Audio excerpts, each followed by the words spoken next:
Pakastan na iba. Kita ba? Hello po. Ayan. Live tayo. Lain ko lang to.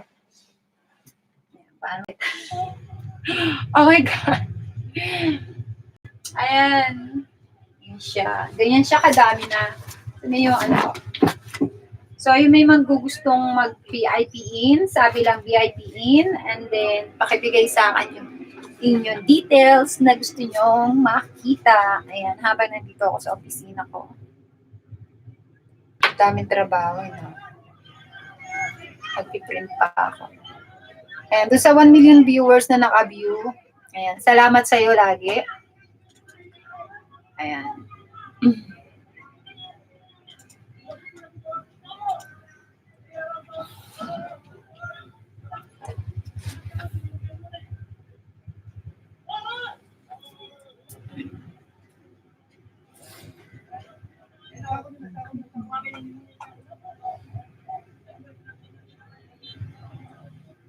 Dito nga pa lang clearing operation dito sa bandang Pasay at Paranaque. Lagi na itong kiniklear or pina-follow up. Alam na nila.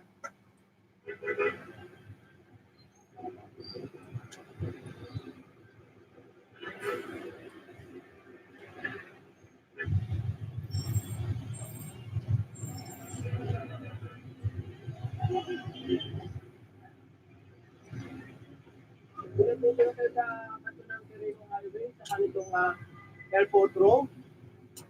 Ayan, galing yan ng domestic sa kanang international airport. Pagka pumanan, galing ng Quirino, ito, palabas na ito ng Ruas Boulevard. Ayan, dun sa naka-view, oh. Ang ganda ba? Ganda ba ng lola niyo? Mine lang ha, mine. Magsabi lang po. Ayan na yung Ruas Boulevard. So, sama lang tayo. VIP in, type VIP in. Ayan. Ibenta natin yung mga bag na yun. Ngayon ay Fixed price po tayo, fixed price. Alright. Ayan na yung Ruas Boulevard.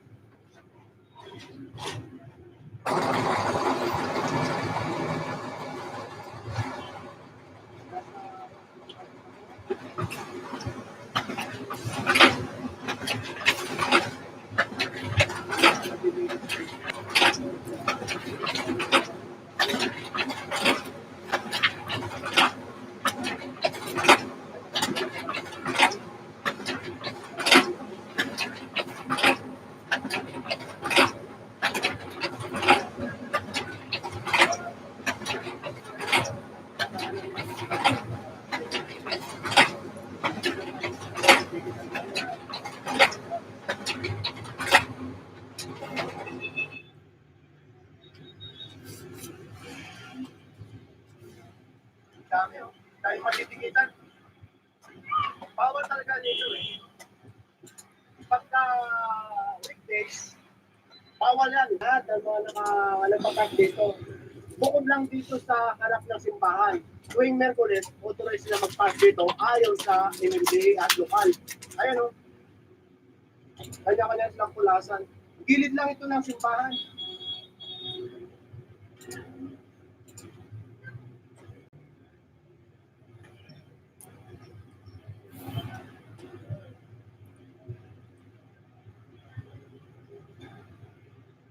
Ang dami nila.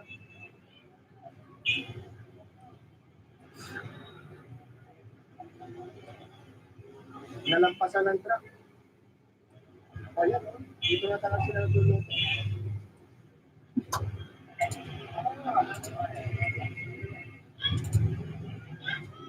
Ayun na yung truck eh. Doon na nag-kumpis ka sa bandang unahan.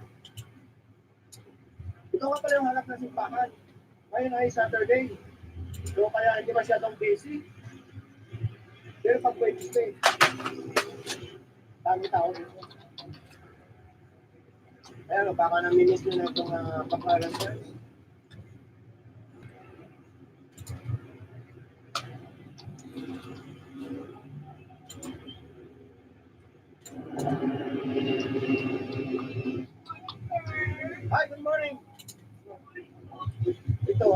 mga naglilinis dito. Hindi ito ka rito ng vendors. Ingay, nasa simbahan eh. Ito, hinto muna ni Colonel ng MMDA or pinahinto music dahil malakas. Nasa tabi ng simbahan. Ayun, tinitingala ni Colonel yung tulay. Yung footbridge. Dahil marami nagtitingala doon sa taas. Ngayon, titingnan lang natin dito sa baba.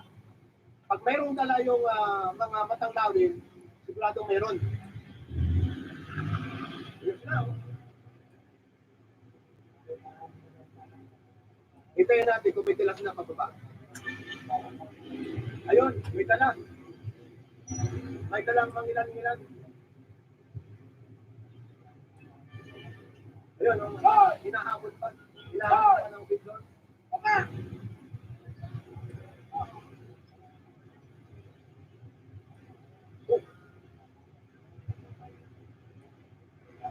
Ito, umiikot itong truck. Saan tayo pupunta? Sama lang tayo.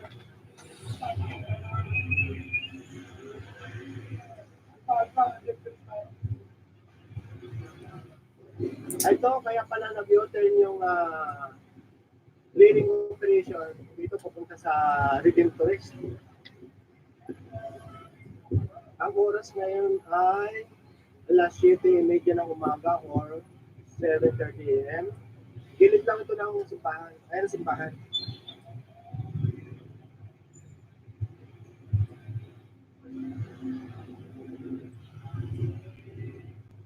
Ito, mayroon pa rin mangilan-ngilan na lumalabas sa side niya.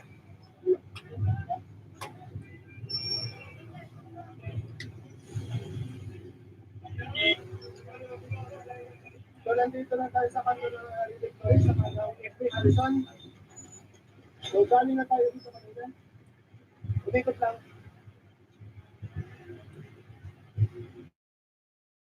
So, diyan galing ang clearing operation kanina sa may Pasay.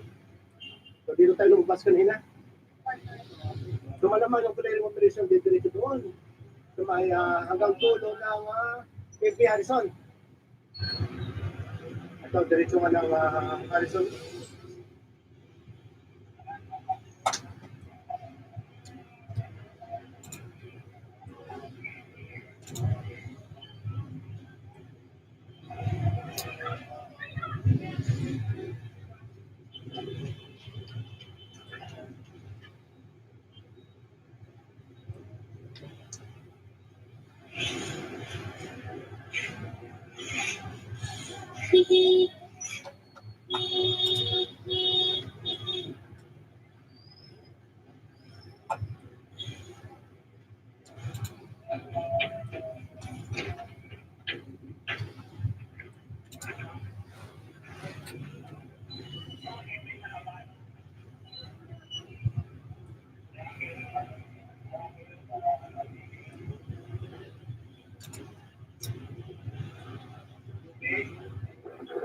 Nandito na tayo ulit sa may Pasay Rotonda.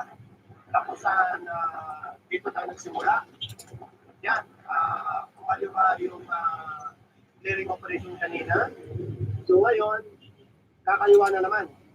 Papunta ng Pasay Libertad. Sama lang tayo tignan natin yung sitwasyon ng Libertad Market.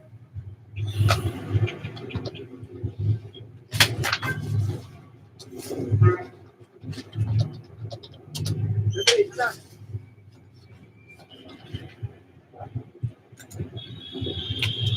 Itong lugar na ito, maraming natitikitan na mga jeepneys kasi ginagawa nilang waiting area or nag-aantay ng pasahero. Doon pa naman sa pinakakanto, kaya nagpapos ng traffic. Ito, nasa Huawei Market na tayo.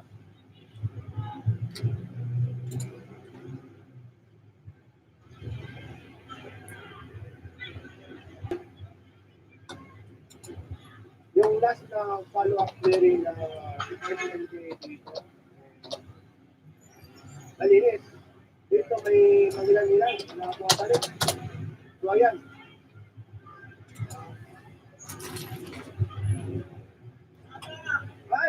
Good morning. Yung sa kabilang, yan ang Libertad Market.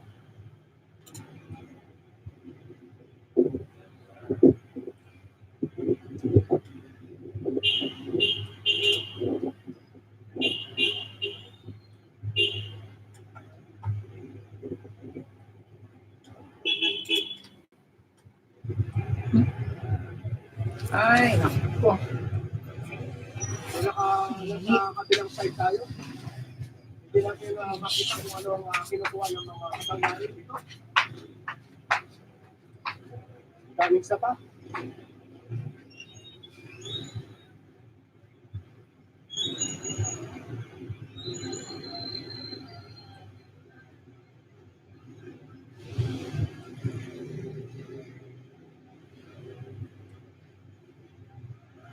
Ito, bumaba si Colonel dito sa tapat mismo ng palengke.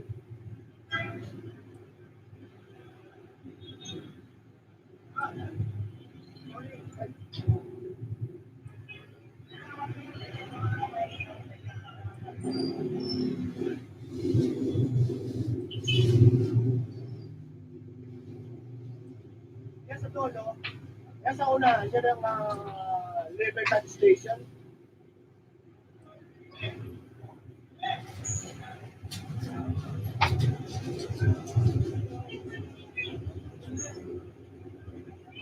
Ito makikita rito, basura na. Basura nga ba ito? Ah, ulan!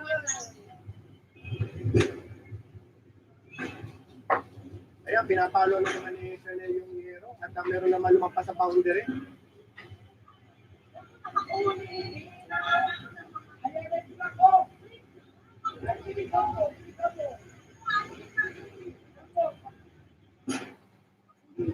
Ito, ang pinapatabi lang naman ang inimindi, yung kunting lumalabas sa sidewalk.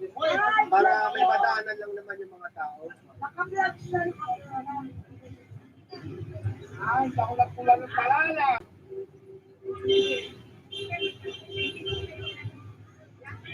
Andito na tayo sa kanilang Top Avenue, sa kanitong Arnaiz. Ito, Arnaiz Avenue na ito eh. Tama lang kayo at papasadahan ng clearing operation itong Arnaiz.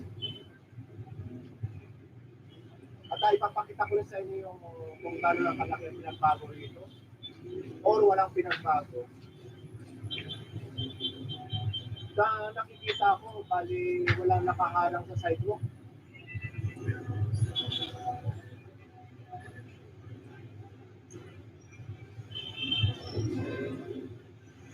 Ito pa, nalaiwang pang matang lawin. Ayan. Ito na yung truck. Ah, ito pala. Nasa likod pala yung truck. Kala ko nauuna. Ayun. Na-observe ko rito. Na-observe ko rito sa clearing ng NMDA. Maraming natutuwa. Pag tumadaan ng NMDA, maraming kumakaway. Pero yung magalang lang na naiinis, pero wala silang magawa dahil pag nakumpis yung kanilang mga paninda, sa kantang uli, hindi na rin sila humahabol dahil ilang beses na sila pinagsabihan.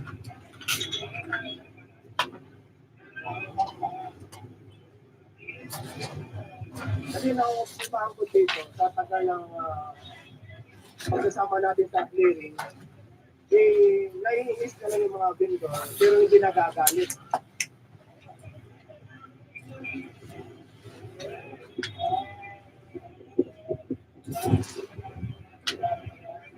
So, andito na tayo sa kabilang side ng anong tawag dito ng FP Harrison. Kumarang tayo rito. Pero hindi na nakadidiretso yung clearing operation sa may Pantang Manila. Kakanan yata dito sa may Vito Cross or Pablo Campo. So ito na yung makikita ngayon dito sa kahabaan ng FP Harrison. Malinis.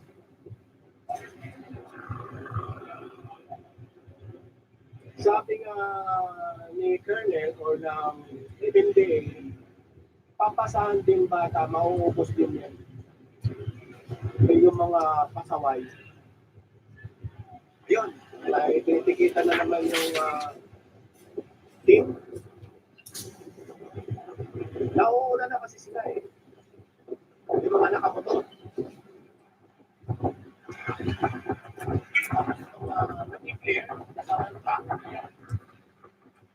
Ito, magmula sa FB Harrison, kumaliwa dito sa maliit na kali. Ang usap nito, Ruas Boulevard na. Yun.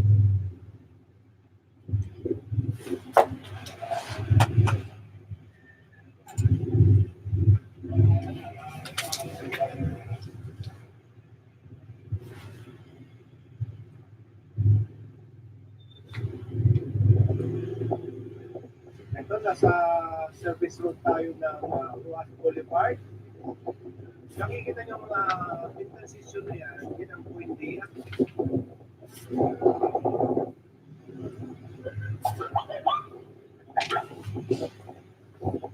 Ito baka madaanan na ng mga illegally pa ito. Ayan, bawal sila dito. Higit pa lahat yan.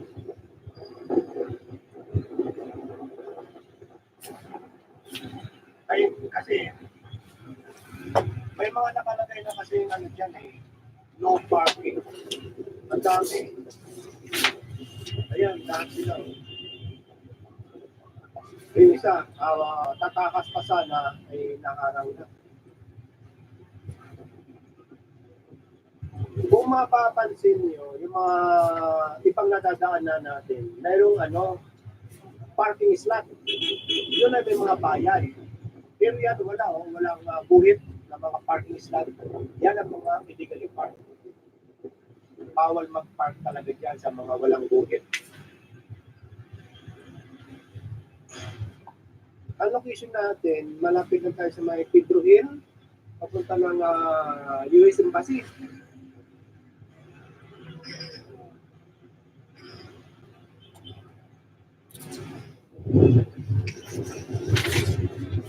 Ayan o. Diba nakalaki?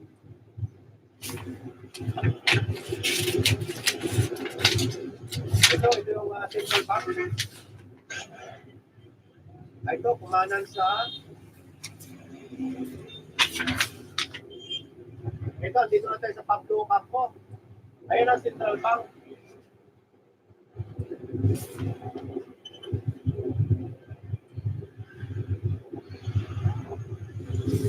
Itong traffic light na ito yung Pablo Campo sa Harrison. Doon tayo galing kanina, umikot na.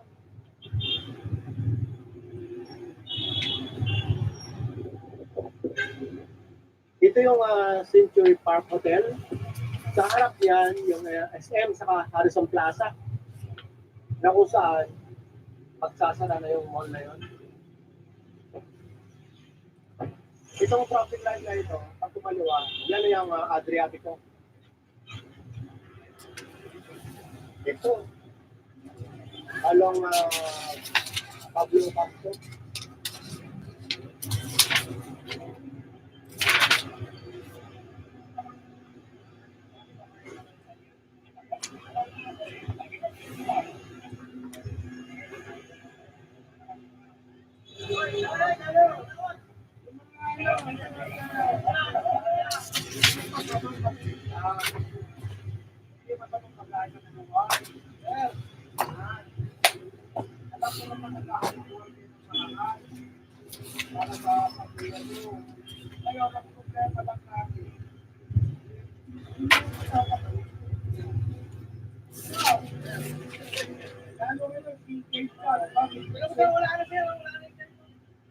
Sige, parang na. Ito lahat ang event. Kung kailangan wala kayo sa makuhaan mo yun, bahala kayo. Magpupunahan tayo. Pag nahawakan ko. Pag nahawakan ko. Hindi mo na ako magtahan. Nag-liquid na ako eh. Walang dapat na, walang iyak-iyak. Ha? Kinuluwat mo kaya, ha? Ang nahawakan ng nakuha, huwag nang gawin, papaluin ko kayo. Papaluin. Ang nakasamba, walang bababa. Sa akin lang yung sir, no? Walang kinyo. Sa akin lang yung sir, di ba? Walang kinyo na nga eh.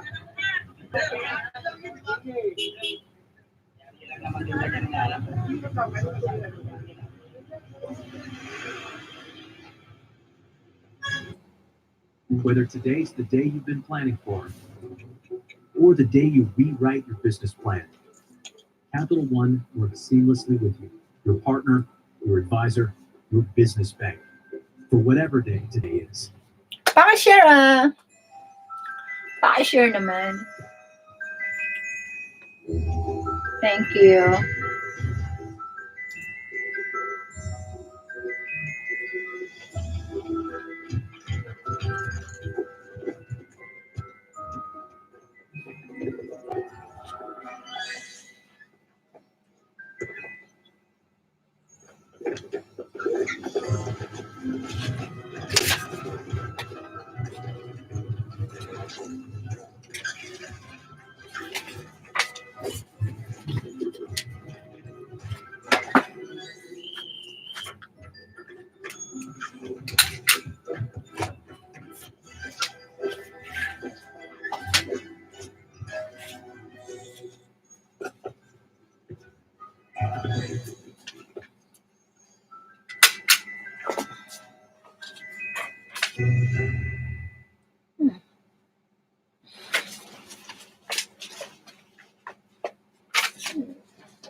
Magandang tanghali po. Oras na para sa may init na balita. Sinabayan ng kilos protesta ng isang daang napaalis na vendor sa Divisoria ang flag raising ceremony ng mga taga Manila City Hall. Apektado raw ang kanilang kabuhayan kaya umaapela silang mapabalik sana sa dating pwesto. May ulat on the spot si Cecil Villarosa. Cecil, Tony Rafi, sumugod na umaga sa harap ng Manila City Hall ang may isang daang mga vendor mula sa Divisoria para magprotesta laban sa isinasagawa roong clearing operations. Hiling nila, payagan silang muling magtinda kahit sa bangketa sa kabaan ng Recto Avenue, gayon din sa bahagi ng Soler at Juan Luna. Sabay nga sa flag raising ceremony kanina nang magtipon-tipon itong mga vendor na ito sa Bonifacio Shrine. Pinangunahan ang protesta ng Divisoria Vendors Association. Reklamo nila na pagkaitan sila ng hanap buhay dahil sa paghigpit ng lokal na pamahalaan sa mga vendor sa Divisoria. Gutom na raw ang kanilang pamilya at hirap na silang tustusan ng pag-aaral ng kanilang mga anak. Sabi nila, ang mga dating lugar na kanilang inuukupa para magtinda sa Recto, Soler at Juan Luna, ngayon daw ay paradahanan ng mga motorsiklo. Hindi raw makatwira na sila mga vendor ay pinaalis sa lugar para lamang palitan ang dati nilang pwesto ng mga sasakyan. Hiniling din nila na makadialogo itong si Manila Mayor Isko Moreno. Pero si Moreno nalintigan na hindi ikokompromiso ng lokal na pamahalaan ang kahabaan ng Recto Avenue, Soler at Juan Luna. Pinapayagan naman daw ang mga vendor na pupwesto sa mga katabing kalsada, kabilang na ang Tabora, Carmen Plaza at Santo Cristo. Pero ito raw ay sa kondisyon na hindi magbibigay ng lagay o kotong ang mga vendor, pananatilihing malinis ang paligid at hindi pupwestuhan ang gitnang bahagi ng kalsada para makadaan ang mga sakyan. Ang problema, ayon naman sa mga vendor, hindi na raw sila kakasya sa mga kalsadang pinayagan ng lokal na pamahalaan. Gusto ho namin bumalik ng Soler. Papayag naman ho kami kahit sa bangketang maliit. Papayag ho kami. Hindi naman ho malaking space ang inihingi namin. Nakakaraan ho ng matiwasay yung mga sasakyan. May parking ho dyan sa may harapan ng 168. Nandito ho kami sa parking. Mas inuna niya ang pagpaparking kaysa sa aming mga vendor. Bakit? Kasi mas malaki ang kinikita ng parking kaysa sa aming mga vendor na binabayad, na ibinibigay naming donasyon. Ha? Saan mo paglalakarin ng taong bayan sa kalsada? Sa gitna ng lumaragas ang jeep o truck? That is unfair.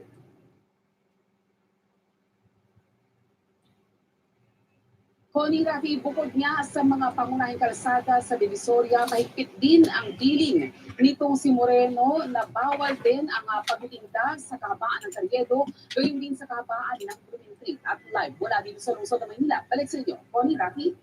Maraming salamat, Cecil Villarosa. Life's a journey. Along the way, earn toward a new GM vehicle with the Buy Power card from Capital One.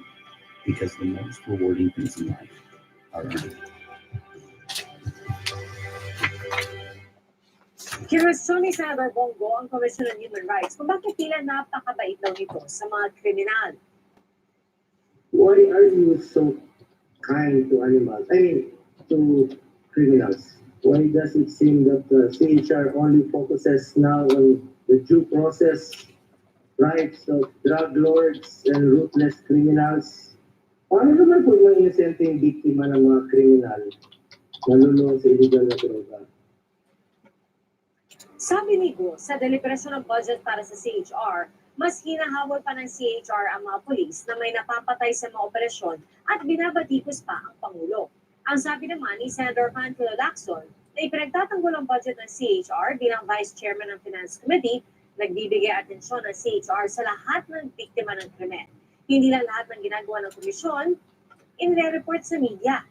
Ano man kay CHR Chairman Chito Gascon, sinisikat nilang tuparin ang kanilang mandato at manatiling patas sa lahat. Mas importante sa inyo, buhay ng inosenteng Pilipino o buhay ng mga kriminal?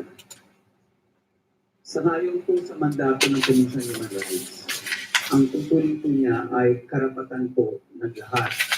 Ibig po sabihin, ang mga biktima po, may mga karapatan po sila, pero maging mga salarin, mga suspected criminals, sang-ayon po sa ating Bill of Rights, ay meron pong minimum treatment required. Aprobado na ng House Committee on Ways and Means ang panukala para buwisan ng mga POGO o Philippine Offshore Gaming Operators. Kung maisabatas yan, 45 billion pesos ang target na makolekta ng gobyerno sa mga POGO kada taon. Pero sabi ng PAGCOR o Philippine Amusement and Gaming Corporation, hindi pwedeng sigilin ang buwis ang mga POGO. I live report si Victoria Tulad. Victoria. Emil, lugi raw ang Pilipinas sa kasalukuyang taxation ng PAGCOR sa mga POGO ayon sa ilang mambabatas. Kung ayaw naman daw ng mga POGO sa mas mataas na buwis, mas makabubuti kung aalis na lang sila ng bansa.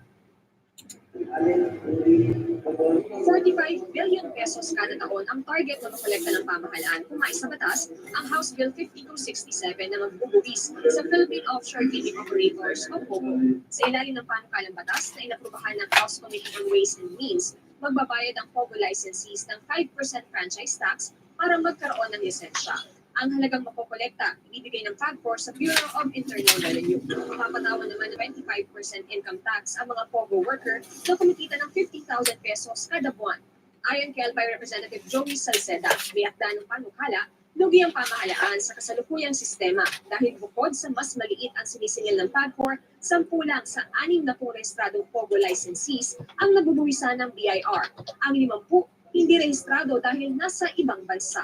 Based on the OSC opinion, since they are considered to be non-resident foreign corporations, they may not be taxed on income that are derived from outside the Philippines. So since the betting and the payouts are outside the Philippine jurisdiction, there was an opinion that they cannot be taxed here in the Philippines.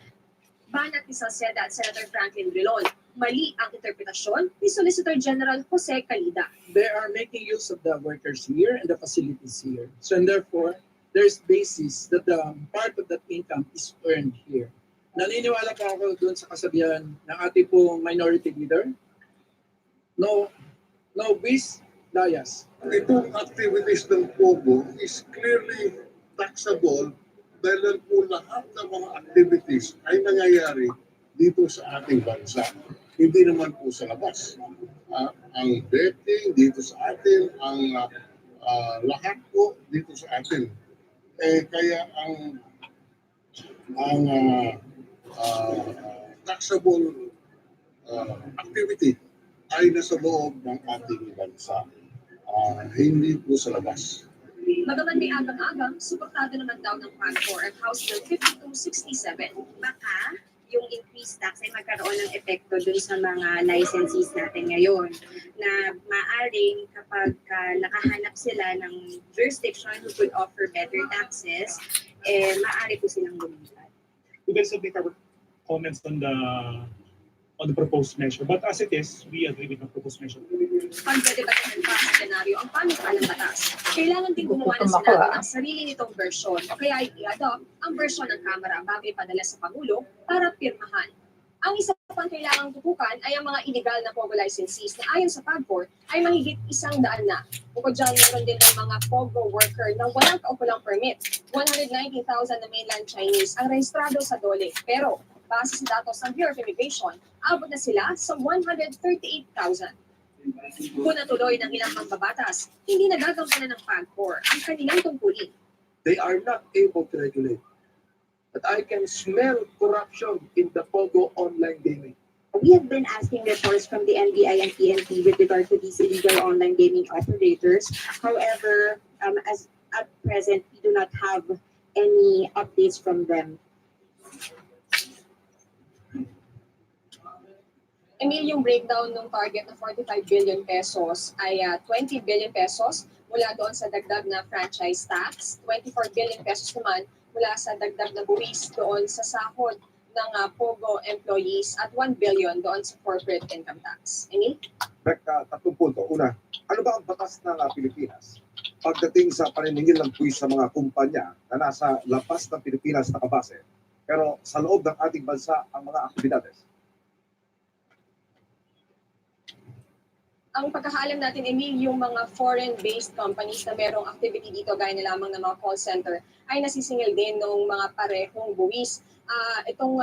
Sa POGO nga lang, itong parang exemption na nakita natin o nakita ng mga mamabatas dito sa hearing. Ito ay nagsimula dahil nga doon sa interpretation ng OSG o Office of the Solicitor General doon sa batas na sinasabi nila dahil yung betting at yung payouts ay nangyayari sa ibang bansa at dahil wala namang mga Pilipino na nagbe-bet, kundi mga foreign citizens, itong mga nagbe-bet, dahil dyan daw ay hindi na kailangang iparehistro pa sa BIR itong mga POGO at hindi na kailangan buwisan pa ng ibang klase ng buwis. Pero sabi nga ng mga mababatas na nakausap natin, ay hindi pwede yan dahil yung mga service provider nila ay nandito naman sa Pilipinas. Itong mga service provider na ito, Emil, nasa 200 plus yan at sila yung mga nagbibigay, sila yung ID provider, sila yung nagla-live stream ng mga online games at sila rin yung parang tumutugon doon sa concerns ng mga customer, Emil. Huli na naman, may official statement na ba ang Bureau of Internal Revenue kung pwedeng singilin ng buwis itong mga POGO?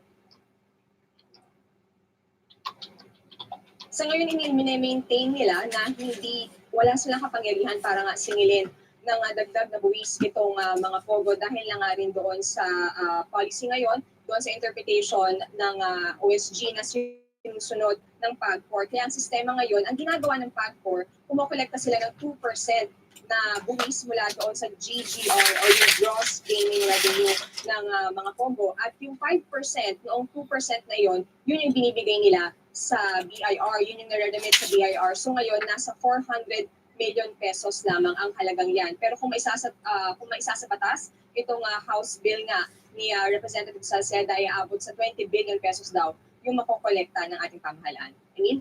Maraming salamat, Victoria Tulan.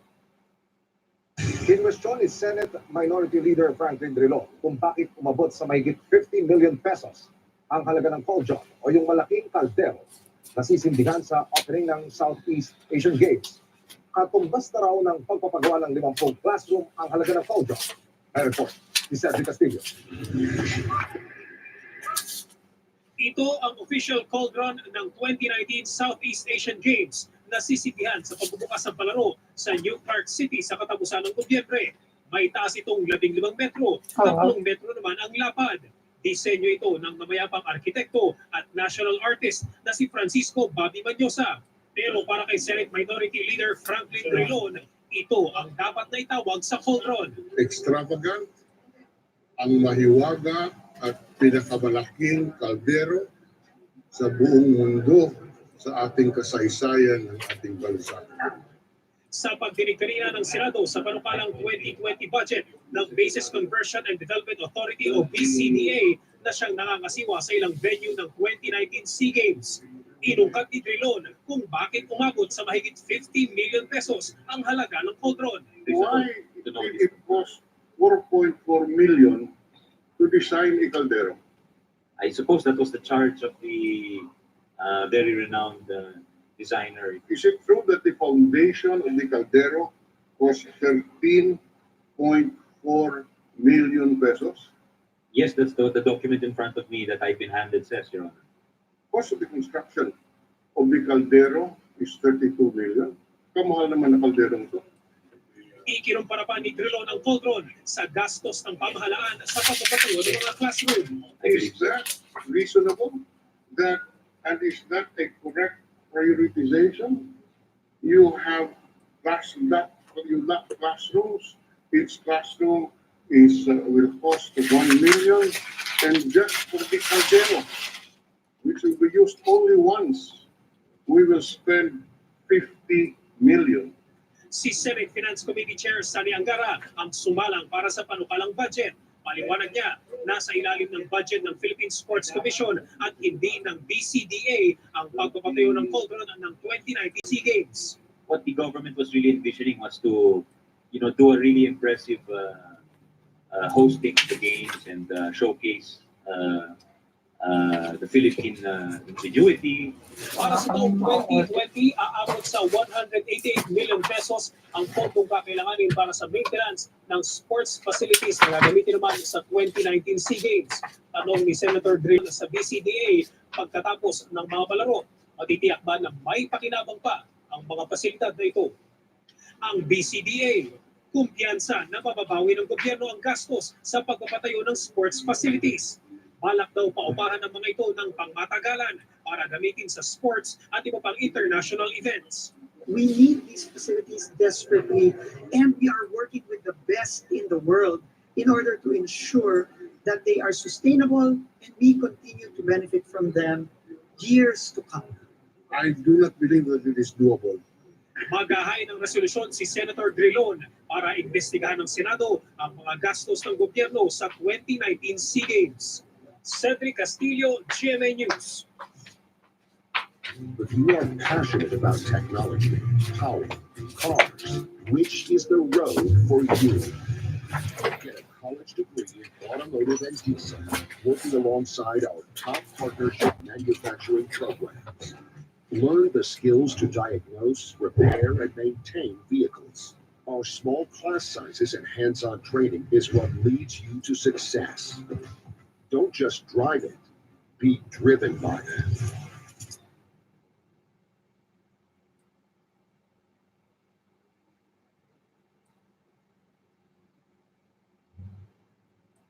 Sa eksklusibong one-on-one interview ng GMA News kay Pangulong Duterte, ikinuwento niya ang estado ng kanyang kalusugan. Pinakita niya ang sugat ng mga disgrasya sa motor na mahigit isang buwan na niyang tiniinda.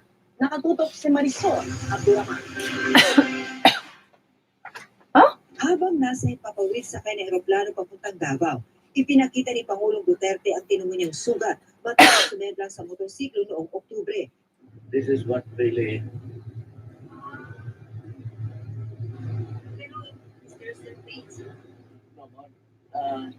na lang.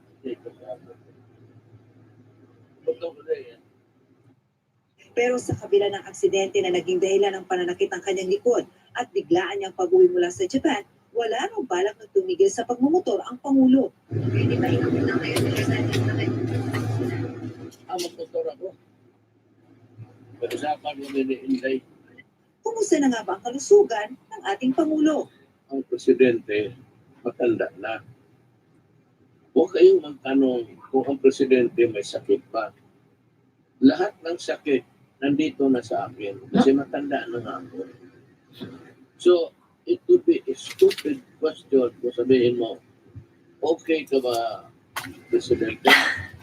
Are you in the best of health? Of course not. I have all life has begun to take its toll. Kaya, At kung sabihin mo may sakit ako, meron, you name it, I have it. Para wala na ng debate. Sa kabila nito, hindi raw siya tumigil sa pagtatrabaho. Kahit pa dati na nagsabi na magpapahinga ng 3 araw sa Davao City. Verification naman, 3 days mo ba talaga nagpahinga ka or you were still working? I was working, I've been, yung lahat ng hotel na sa, nag-meeting kasi ako sa pagpunta ko sa Tokyo pati sa Thailand. Nagpatong ang papel, 4 araw dito. In one day, pag hindi mo inasikaso yan, nagpatong yan. Tinanong ko ang Pangulo sa iba't ibang issue. Kabilang na ang batikos si Senador Franklin Drilon na bigo ang Build program ng kanyang administrasyon. No, of course not.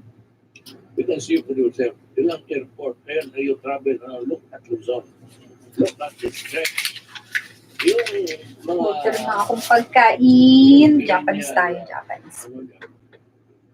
Because of statements that are out of tune. Hindi ko pa pinagawa. Sinasabi na corruption dyan. Eh di huwag na lang. Hindi na tinitignan. He does not really know how to count. If it's a statement just to the delusion, lang tayo magawa. Libre yan eh. I said that the people judge best when they condemn. Hindi raw solusyon ang pagbibigay sa kanya ng special powers para mapabilis ang mga proyekto. Kung magduda ako, kung corrupt ako, bakit mo pa ako bigyan ng pera? Especially a emergency power. You can buy anything without the bidding. That is really rich for corruption. Ang mga pinagdaraanan ngayon ng Pangulo, ayaw na raw niyang maranasan pa ng anak na si Davao City Mayor Inday Sara Duterte. Maawa ako sa kanya. Natikman ko na yung presidente. Do not believe the clamor of the people because when the water gets rough, you find that you're the only one sailing the lonely sea. Sumukot din ang Pangulo nang tanungin namin tungkol sa term sharing agreement ni na Congressman Alan Peter Cayetano at Lord Alan Velasco bilang Speaker of the House. Opinyon daw kasi ng ilang mambabatas, mas maiging tapusin na ni Cayetano ang 3 taong termino bilang Speaker dahil sa mataas na trust at approval rating nito. And I was there when we agreed. 3 of us. When I announced it after. If he does that want to honor it, that's his problem. So it's really going to be a problem. It is going to be a problem. So, we will solve the problem when we are there. Wala pa naman eh. It remains to be hypothetical.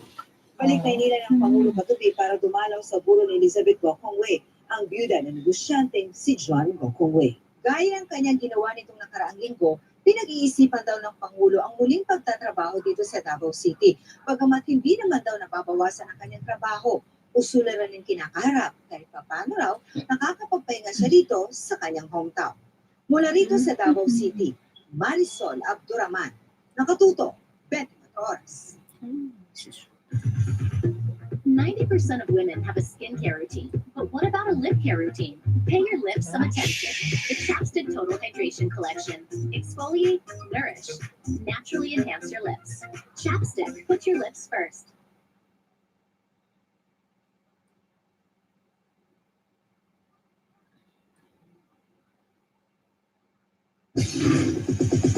Naantig ang viewers at netizens sa reunion scene ng mga bida ng afternoon crime series na Prima Donnas. Tuloy-tuloy nga ang pagsikat ng young stars ng serye na hanggang abroad ay meron na silang fan. Makichika kay Larson Chan. Madamdami ng pagtatagpo ng 3 magkakapatid na sina Donna Marie, Donna Belle, at Donna Lynn at ng kanilang inang si Lilian. Wala na akong alam. Saan niyo ba nakuha yan? Noong una'y ayaw kilalanin ni Lilian ang 3 niyang anak na akala niya ay patay na. Pero nang kantahin ng 3 ang awiting itinuro sa kanila ng ina.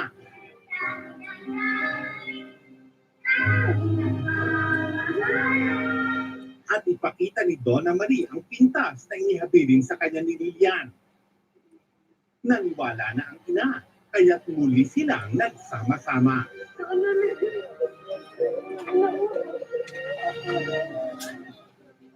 Labis na ikinatuwa ng mga tagasbaybay ng prima donnas ang reunion na ito. Pero ayon kina Jillian Ward, Sofia Pablo at Althea Ablan na nagsisiganap bilang tatlong anak ng karakter ni Katrina Halili na si Lilian, hindi pa doon nagtatapos ang kwento.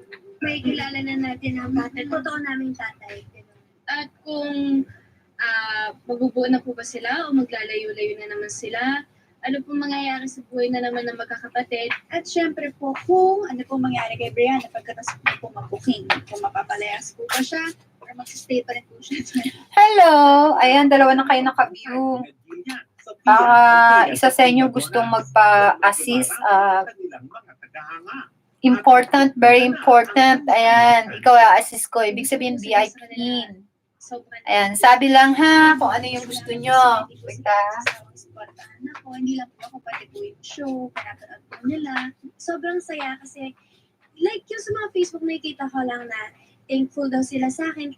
At ang labis na nagpapasaya sa tatlong young stars, umabot na sa Amerika at ibang bansa ang kanilang kasikatan bilang prima donna. Sobrang saya. Next level na po yun. Siyempre, order tayo ng pagkain. Bansa po, nakaka-inspire pa rin kami. Saan ba yun? Looking forward po ako na baka one day, makapunta po kami okay. sa donut. Pamit po namin sila. So, 750 pesos. Updated sa showbiz happening. Five.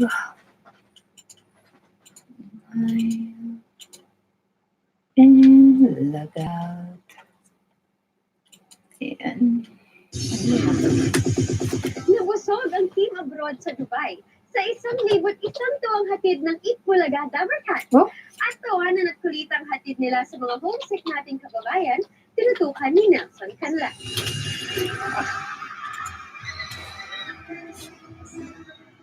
Napuno ng saya at tawanan ng mga performance ng cast ng Itbulaga sa kanilang event sa Dubai World Trade Center noong Biyernes.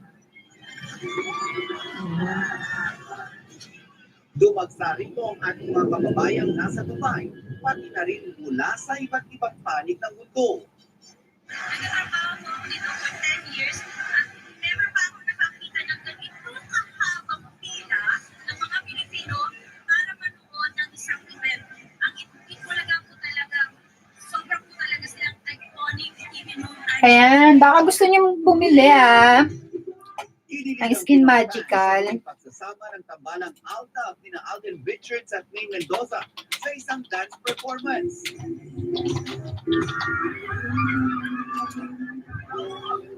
Walang tigil din ang hiyawan ng mga tagahanga ni Pisol nang tumaba pa siya mula sa stage habang hinaharana ang audience. Di naman nagpahuli ang phenomenal star na si May Mendoza na nag-stand-up comedy na kumanta pa.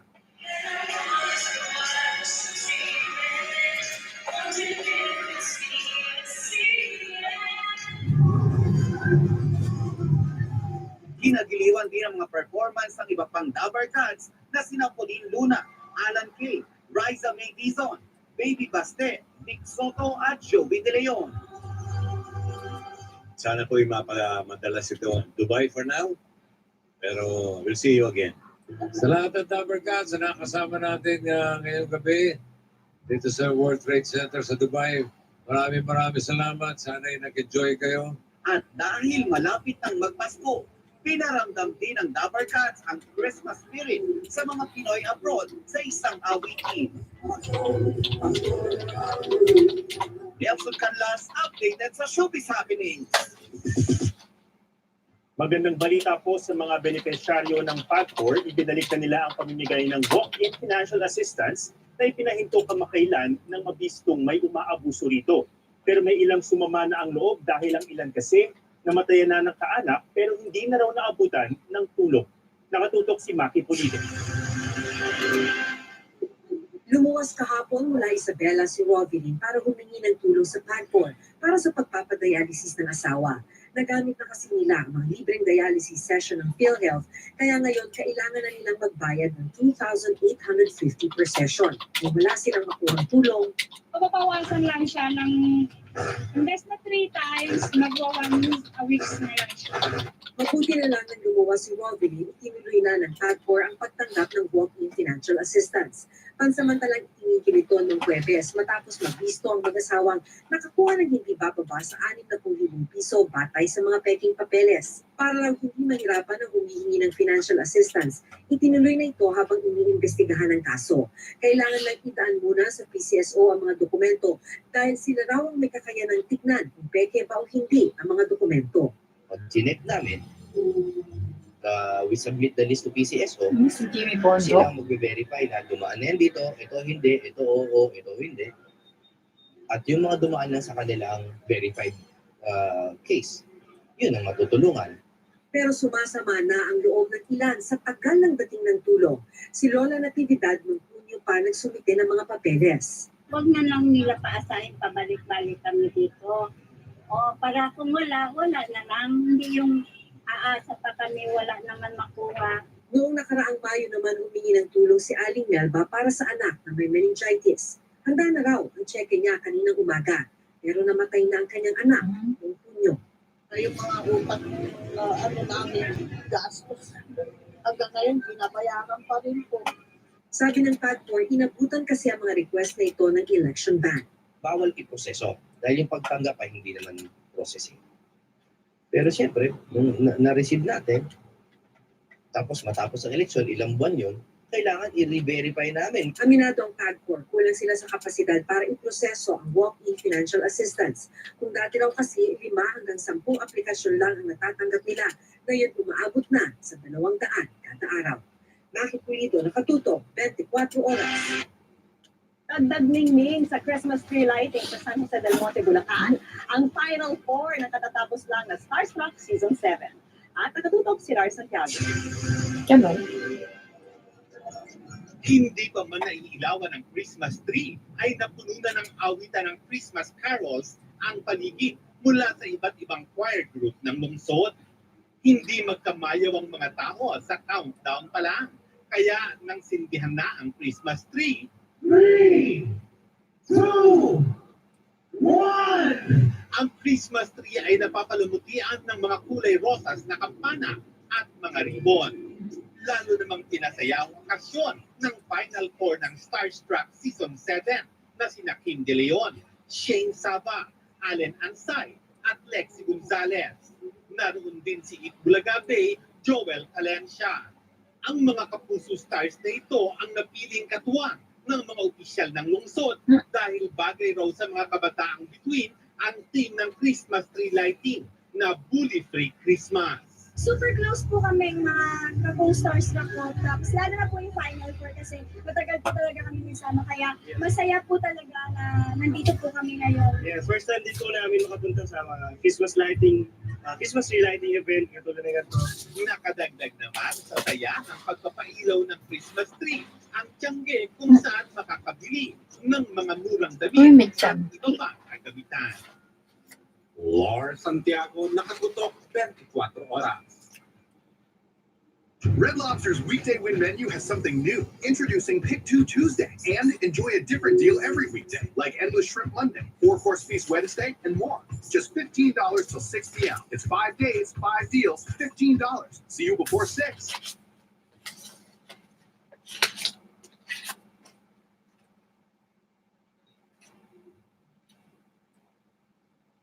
Ang tour session sila Jenlyn Mercado at Dennis Trillo online, dadalhin na sa concert stage. Ang mga dapat abangan sa concert ng Kapuso Couple, ichichika ni Nelson Canlas. Kung kinilig ang fans sa collab channel ni na Dennis Trillo at Jenlyn Mercado sa YouTube, mag-ready na raw i-level up ang kilig dahil dadalhin nila ito sa entablado sa Valentine's. Sa pictorial pa lang ng dalawa, todo na ang feels. Gusto namin mas laid back, yung makikinig lang talaga sila. Dahil itataon sa araw ng mga puso, pag-uusapan daw nila through their songs ang pagmamahal sa magulang, kapatid at mga kaibigan. And most of all, Sasariwain daw nila ang pinagdaanan ng love life nilang dalawa. Yung celebration ng love tsaka ng music sa pamamagitan ng mga songs na paborito namin. Ikukwento namin yung journey namin sa love. Ano yung experiences namin, kung paano kami nagsimula, tsaka kung paano namin narating tong stage na to.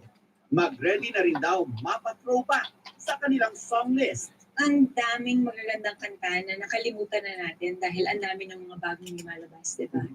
Pero gusto namin siyang ibalik at gusto namin ipaalala sa mga tao kung gaano kagaganda yung mga kanta noon. Mapapanood ang collab live sa February 15 sa New Frontier Theater sa Araneta City. Nelson Canlas, updated sa showbiz happenings. Panoorin niyo po ito mga kapuso, malay Spider-Man na sumampa po ang isang lalaki sa gilid ng umaandar na jeep sa lungsod ng Maynila habang pinupumpok niya ang isa sa mga sakay. Pag nagsilbing mecha ng satakan na tinaguriang Grand Theft Auto, tinutukan ni Marin sumali. Viral ngayon ang video ito kung saan makikita ang lalaking walang takot na umakyat sa gilid ng umaandar na jeep. Biglang may hinablot sa loob nito. Pinasusuntok at tila tinadyakan pa. Hanggang sa makapasok siya sa loob ng jeep. Ang insidenteng ito na nangyari kahapon pasado alas 6 ng umaga sa may Lawton Taft, umabot na sa atensyon ni Manila Mayor Isko Moreno. Marami kang pwedeng isipin. May inaagawan ng alahas o gamit para bang nagnanakaw o nangaargabyado ng kapwa. Ang lalaki na kunang umakyat sa jeep at may binubuntal, nakilalang si Jomar Alingod, na natunto na ng mga operatiba ng Manila Police District. Pero may paglilinaw si Alingod sa pangyayari. Tinulungan ko lang po yung kaibigan ko. At ano nangyari? Kasi po, sila po hindi po ang po kasi yung asawa niya. Kaya po ang ginawa po, sila po nalabong po kasi yung lalaki, kaya ako po tinutulungan. Pero hindi, kasi may mga ibang mga nag-aakala na baka nang snatch kayo or something, walang ganun. Wala po. Lumalabas na ang kanyang tinulungan, ang kaibigang si Edison Manalo Binukas. Hindi na nakita sa video pero si Binukas nasa loob na pala ng jeep at siyang nakikipagtalo sa lalaking kanilang hinahabol. Hinawakan niya ako sa dibdib tsaka sa hita. Ang nagising yung asawa ko, niyayaya siya lumabas ng taxi driver. Sumbong ko sa akin yung asawa ko na yun po siya, kaya hinabulong namin. Ngayon, sinapak din ako kung tinatanong ko lang kung bakit siya, ba't niya po yung asawa ko. Sinapak niya na ako, tapos sinapak ko na rin mo siya. Tapos nagtaka ko siyang umalis. Hinabulong namin hanggang sa sumakay ko siya ng jeep. Kahit nasa loob na raw ng jeep, ay lumalaban pa raw ang suspect. Nakikipagsuntukan mo sa akin yung lalaki. Umawak pa nga po ng dispordasyon. Tinamahan ako sa beses na ako sa mga ng suntok niya. Pero bukod sa asawa ni Binukas, pati pala ang mismong asawa ni Alingod na umakyat sa gilid ng jeep, hinipuan din ng suspect. Tama lang po sa kanya yun kasi ang tanda-tanda yun na po. Nangihipo pa siya ng katulad namin. Ang suspect sa panghihipo, kinilalang si Leonides Frago, 52 anyos. Sa police blotter, inamin ni Frago na nakagawa siya ng kasalanang panghihipo sa dalawang babae, humingi ng tawad at nangakong di na uulit. Sa kabila ng nangyari, hindi nakakasuhan ang suspect na naghipo. Nagkasundo rin kasi sa huli ang magkabilang panig. Nagbayad pa ng 700 piso suspect sa kanyang mga naangrabyado. Ayaw naman mag-complain na nung tao. So hindi na rin na, bagamat gusto natin na i-pursue yung case, pero kung yung mismo mo namang tao na complain at ayaw, then wala rin tayo mga. Si Mayor Isko naman may abiso sa dalawang lalaking dumepensa sa kanilang mga asawa. Hindi siya tama, no? Gusto ko lang malaman mo. May kamalian din sa portion mo. Pero kayo na rin lang naman ang involved, may kapwa-tawad na kayo, ayon sa investigasyon. Sana huwag yun ang uulitin na ilagay sa batas, ilagay sa kamay ninyo ang batas. Maris Umali, nakatutok, 24 oras. Live mula sa GMA Network Center, dito, ang 24 oras.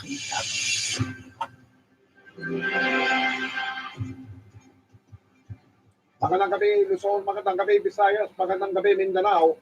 Magpapasko pa naman, mahigit 200 pamilya ang nasunugan sa lungsod ng Mandaue sa Cebu. Ang sinasabing mitya, napabayaang sinaing, nakatutok sa iyong konsulta.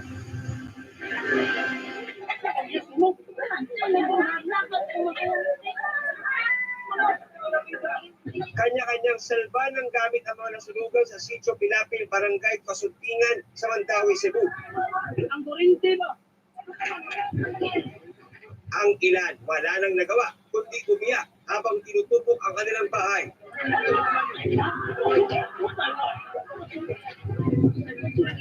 Mahigit 200 pamilya ang apektado sa sunog na sumiklap bandang alas 2 ng hapon kahapon. Umabot ito sa ika-4 na alarma. Ayon sa ilang residente, nag-ugat umano ang apoy sa napabayaang sinaing. Butane raw na napabayaan. May isang matandang nagsasaing na iwan yung niluluto kasi nagpa-load. Bandang alas 3 na ng hapon, na-control ang sunog. Nasa 100 bahay ang natupok. Tanakan na lang may. Wala ang kami nakuha nga. Nagtakbuhan na lang kami. Wala talaga kaming naisalbang gamit. Kahit mga damit, lahat ubos. Malapit na masyado ang apoy. Wala pang ilang minuto, kumalat agad. Kung babalik ka doon, baka matrap ka pa. Wala namang nakulat na nasaktan o nasawi sa sunog. Patuloy na iniimbestigahan kung ano talaga ang sanhi ng sunog. Inaalam din ang kabuuang halaga ng mga napinsala. John Consulta, nakatutok, 24 oras. May mga kumpirmadong kaso po ngayon ang nakamamatay na sakit na kung tawagin ay pneumonic plague sa China. Pero sabi po ng ating Department of Health, tayo rito sa Pilipinas ay walang dapat ipangamba. At tinutukan po yan ni Rafi Tima. Sakit na nakukuha sa daga at iba pang maliliit na mammals at kanilang pulgas ang plague o sa Pilipino, salot. Noong 14th century, tinatay ang 50 milyong katao sa Europa at kalapit na kontinente ang pinatay ng salot na yan. Ngayon, may panibagong kaso ng plague na naitala sa China. 2 pasyente ang ginagamot ngayon doon matapos magpositibo sa plague. Ayon sa mga otoridad, naka-quarantine sila ngayon habang patuloy ang monitoring ng Chinese Center for Disease Control and Prevention. Ayon sa World Health Organization, ang bakterya na kung tawagin ay Yersinia pestis ang nagdudulot ng plague. Ang dumapo sa 2 pasyente sa China, tinatawag na pneumonic plague na umaatake sa baga. Lubha ito mapanganib at pwedeng maipasa sa pamamagitan lang ng pag-ubo o pagbahing. Kung hindi maagapan, halos tiyak daw na mamamatay ang sinumang dapuan ito. Ang bubonic plague na siyang kumalat noong 14th century, tinutukoy naman ang lymph nodes o kulani ng tao. Tinawag pa itong Black Death. Nakukuha ito sa kagat ng infected na hayop o di kaya ng kanilang pulgas. Meron ding septicemic plague na kumakalat sa dugo. Hindi gaya ng malalang sakit, pangkaraniwan lang daw mga sintomas ng plague. Kabilang dyan ang lagnat, pananakit ng ulo at katawan, panghina, pagkahilo, at pagsusuka. Hindi pa tuloy yung napupuksa ang plague. Mula 2010 hanggang 2015, may mahigit 3,000 kaso ng plague na naitala sa buong mundo. Mahigit 500 naman ang namatay. Sa kasalukuyan, 3 bansa ang pinaka-endemic sa plague, ang Democratic Republic of Congo, Madagascar at Peru. Sa mga bagong kasong nadiskubre sa China, binabatikos ngayon ng kanilang health authorities kung bakit hindi agad ibinunyag ang mga ito. Sabi naman ng China, kontrolado nila ang sitwasyon at hindi sila naniniwalang kakalat pa ito. Ayon naman sa ating Department of Health, hindi kailangan magpanik. It is a curable, a treatable disease. Sama ko walang sagot eh. Traffic Tima nakatutok, 24 oras. Gaya sa ibang bansa, may teknolohiya na rin daw ang ating gobyerno na makakatulong sa lumalalang problema sa basura. Kaya raw nilang gumawa ng plastic products na pwedeng mabulok at maging pataba sa lupa. Nakatutok si Ivan Mayrina. Panigurado sa tambak na basura ang kasunod sa tuwing may bagyo at humahampas ang malalaking alon o sa tuwing bumabaha. Karamihan sa mga ito, basurang plastic. Ang problema sa basurang plastic, hindi lang dito sa Pilipinas, kundi maging sa ibang bansa. Matagal na may mga alternatibong teknolohiya kung saan ang mga basurang plastic pwedeng gawing biodegradable o nabubulok. Gaya ng mga plastic na supot, kutsara at straw na ito na pwedeng mabulok at pupalo sa lupa na parang pataba sa loob lang ng 12 linggo. Isang paraan para maging compostable ang plastic, ang paglalagay ng additive o paggamit ng organic materials. Yung additives na yun is pinapabilis niyo yung degradation ng plastic para mabilis siya lumiit na kaya makain yung bacteria, fungus, or microbes sa lupa. Magyang gobyerno, may ganito na rin teknolohiya. Si Dr. Marisa Parlicawan ng DOST, ipinakita sa amin na magawa niyang plastic na tinido na gawa sa thermoplastic starch o gawgaw. At ang unahing materyales ito, pwedeng galing sa mais o sa kasaba, kaya hindi nakalalason. 2016 pa rin niya nagawa ito. Isang teknolohiya at kaalamang nakatenga. Kaya naman bagong pag-asang hatid sa kanya ng pagnanais si Pangulong Duterte na bawasan ng single-use plastics. Yun yung malaking problema ng government research institution na ang hirap din namin kumuha ng mga yung mga industry na kukuha na aming technology. Kung wala talagang tutulong na policy maker for using this biodegradable, I don't think na talagang kakagatin siya ng industry. Pero bagay ang POST, sinasabing walang mas mainam na alternatibong pangalaga sa kalikasan kundi ang baguhin ang ating ugali sa pagtatapon ng mga basura at pag-iwas sa mga plastic tulad din ng iginigiit ng environmental groups. Having biodegradable things, minsan it further encourages throwaway society. Ay, biodegradable naman to, pwede ko nang itapon to dito. So, nagiging ganun yung mindset ng iba. Ang gusto namin, hindi lang tayo magpapalit ng hindi lang tayo magpupunta sa material substitution, kundi yung thinking talaga na baguhin natin. Ivan Mayrina nakatutok, 24 oras. Pinuntahan ni Vice President at Anti-Drug Czar Leni Robredo ang kanyang hometown na Naga City na tinawag noon ni Pangulong Duterte na hotbed ng shabu. Aminado ang Vice Presidente na malaki rin ang problema ng rehiyon sa illegal na droga. Nakatutok si JP Sogla. The hotbed of shabu in the pastures. I would not mention the name. Was Naga City. Ang tinukoy noon ni Pangulong Duterte na hotbed ng shabu ay ang mismong lungsod ni Vice President Leni Robredo. At ngayon isa na siya sa mga namumuno ng anti-drug campaign ng gobyerno. Pumunta siya ng Naga City. Aminado siyang na malaki ang problema ng kanyang bayan. Isa talaga yung drugs sa mga malaking problema. Lalo yung Naga, Legazpi, kasi ito yung mga transshipment, kasi ito yung mga malalaking cities, hindi siya comparative sa iba. Ang sinasabi ko lang, dito may problema din. Hindi na mas malaki yung problema dito over others kasi wala pa akong datos na gano'n. Pinulong ni Robredo ang mga lider mula sa Naga City Dangerous Drugs Board, City Anti-Drug Abuse Council at barangay officials ng lungsod. Sinabi ni Robredo na nais niyang mapagplanuhan kung paano mapipigil ang pagsusupply ng droga doon at sa iba pang lugar. Nagpadala na raw siya ng kanyang unang report sa Pangulo kaugnay sa mga iminumungkahi niya at inisyal na obserbasyon. Padala na namin yung first report. Siguro by middle of next week, papadala na namin yung second report. Gusto ko lang na alam ni Presidente yung lahat na nangyayari. Ang nais daw ni Robredo magkaroon ng inventaryo sa mga datos na may kaugnayan sa illegal na droga sa Naga at sa region. Sinabi rin ng pangalawang Pangulo na bagaman nais niyang ipahinto ang obra tungkang, limitado raw ang kanyang kapangyarihan para pigilan ito. So yung sa akin, policy making, ay papahiwatig yung palagay ko, tama, magre-recommend ng mga measures na palagay ko kailangan sundin. Pero at the end of the day, yung ating Pangulo naman yung magpo-call the shots. Mula sa Naga City, JP Soriano, nakatutok 24 oras. May sala o guilty ang hatol ng Sandigabayan kay dating Isabela Governor Grace Pataca. Para yan sa kasong malversation of public funds at graft o katiwalian. Kaugnayan ng pagdagdag ni Pataca ng 25 milyong pisong pondo sa proyektong hindi raw inaprubahan ng Provincial Board. Pinatawan siya na hanggang 24 na taong pagkakakulong at 140,000 pisong piyansa. Giit ni Pataca, binigyan siya ng sangguniang panlalawigan ng ikangay authority to enter into a memorandum of agreement. Hindi raw siya magnanakaw at wala raw isang pera mula sa pondo ang napunta sa kanya. Lahat daw ito ay napunta sa mga magsasaka. Magsasampa raw ang ganyang kampo ng motion for reconsideration. Taong 2008, 2008, Ramon Magsaysay Awardee for Good Governance si Pataca na dati rin naging commissioner ng COMELEC.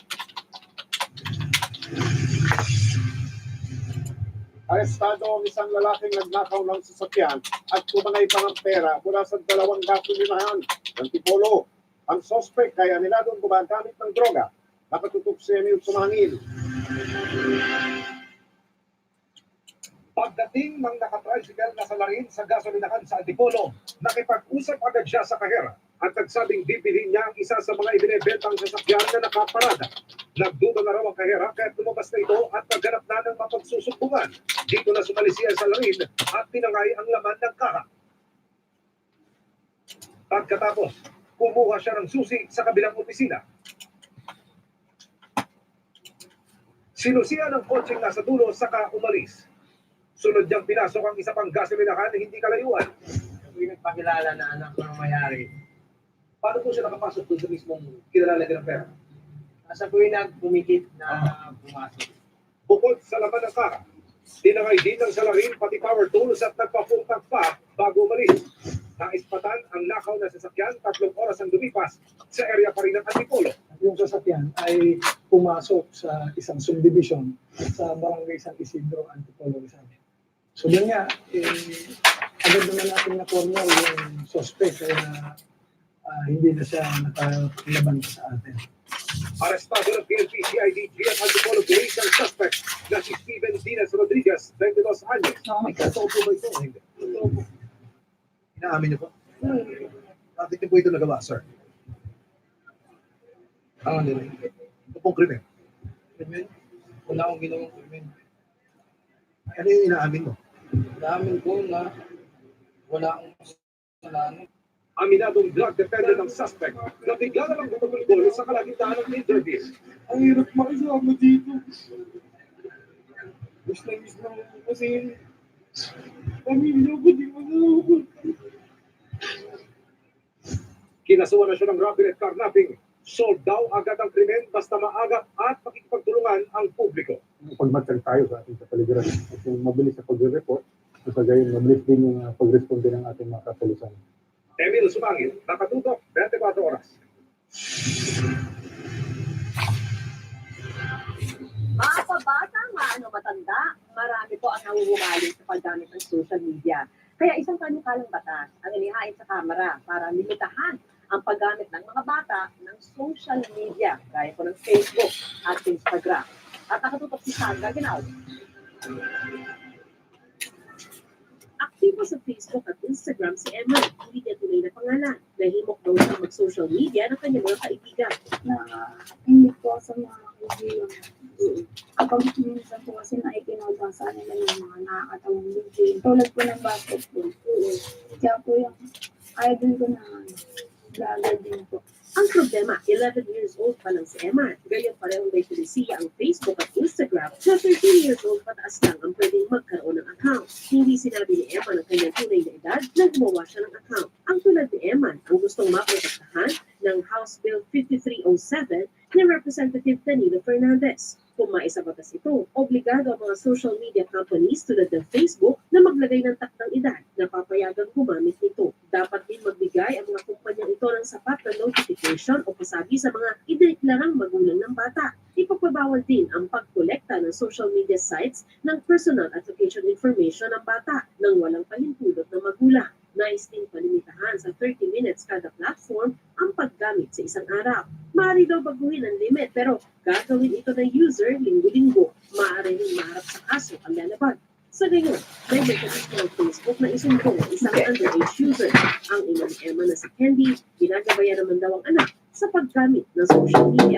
Kinukuha po namin yung password po nila. Tapos, sinecheck po namin lahat ng pinupost nila. Tapos, pag medyo may foul po, maling words or ano, sinasabihan po namin sila agad. Paano naman isang eksperto ang magulang kailangan i-educate niya ang sarili niya kung ano talaga ang social media, kung ano ang iba't ibang klase ng social media. I-check niya lagi ang privacy setting ng anak niya. At dapat i-educate na din yung anak niya na ito yung mga pwedeng mangyari pag ikaw in-expose mo yung sarili mo sa social media. Kasi delikado baka manakaw yung identity niya. Na gumamit dapat ng strong password. Sandra Aguinaldo, nakatutok, 24 oras. Hindi pa huhuli ang lungsod ng San Juan sa mga Christmas pasyalan, kabilang sa ibinibida ng kanilang lungsod ang kanilang laser light symphony sa Green Hills. Yan ang live na tinutukan ni Marie Zumali. Marie. Kara-futuristic at high-tech na pailaw ang bubusog. Ayan, hi guys. Dito sa Amerika, actually is 3 o'clock na in the afternoon.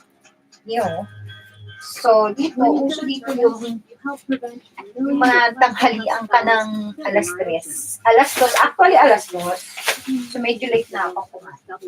So, alas 3 dapat. So, ayan.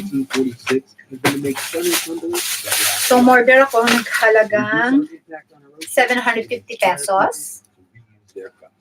Ayan. In-order ko by food, online.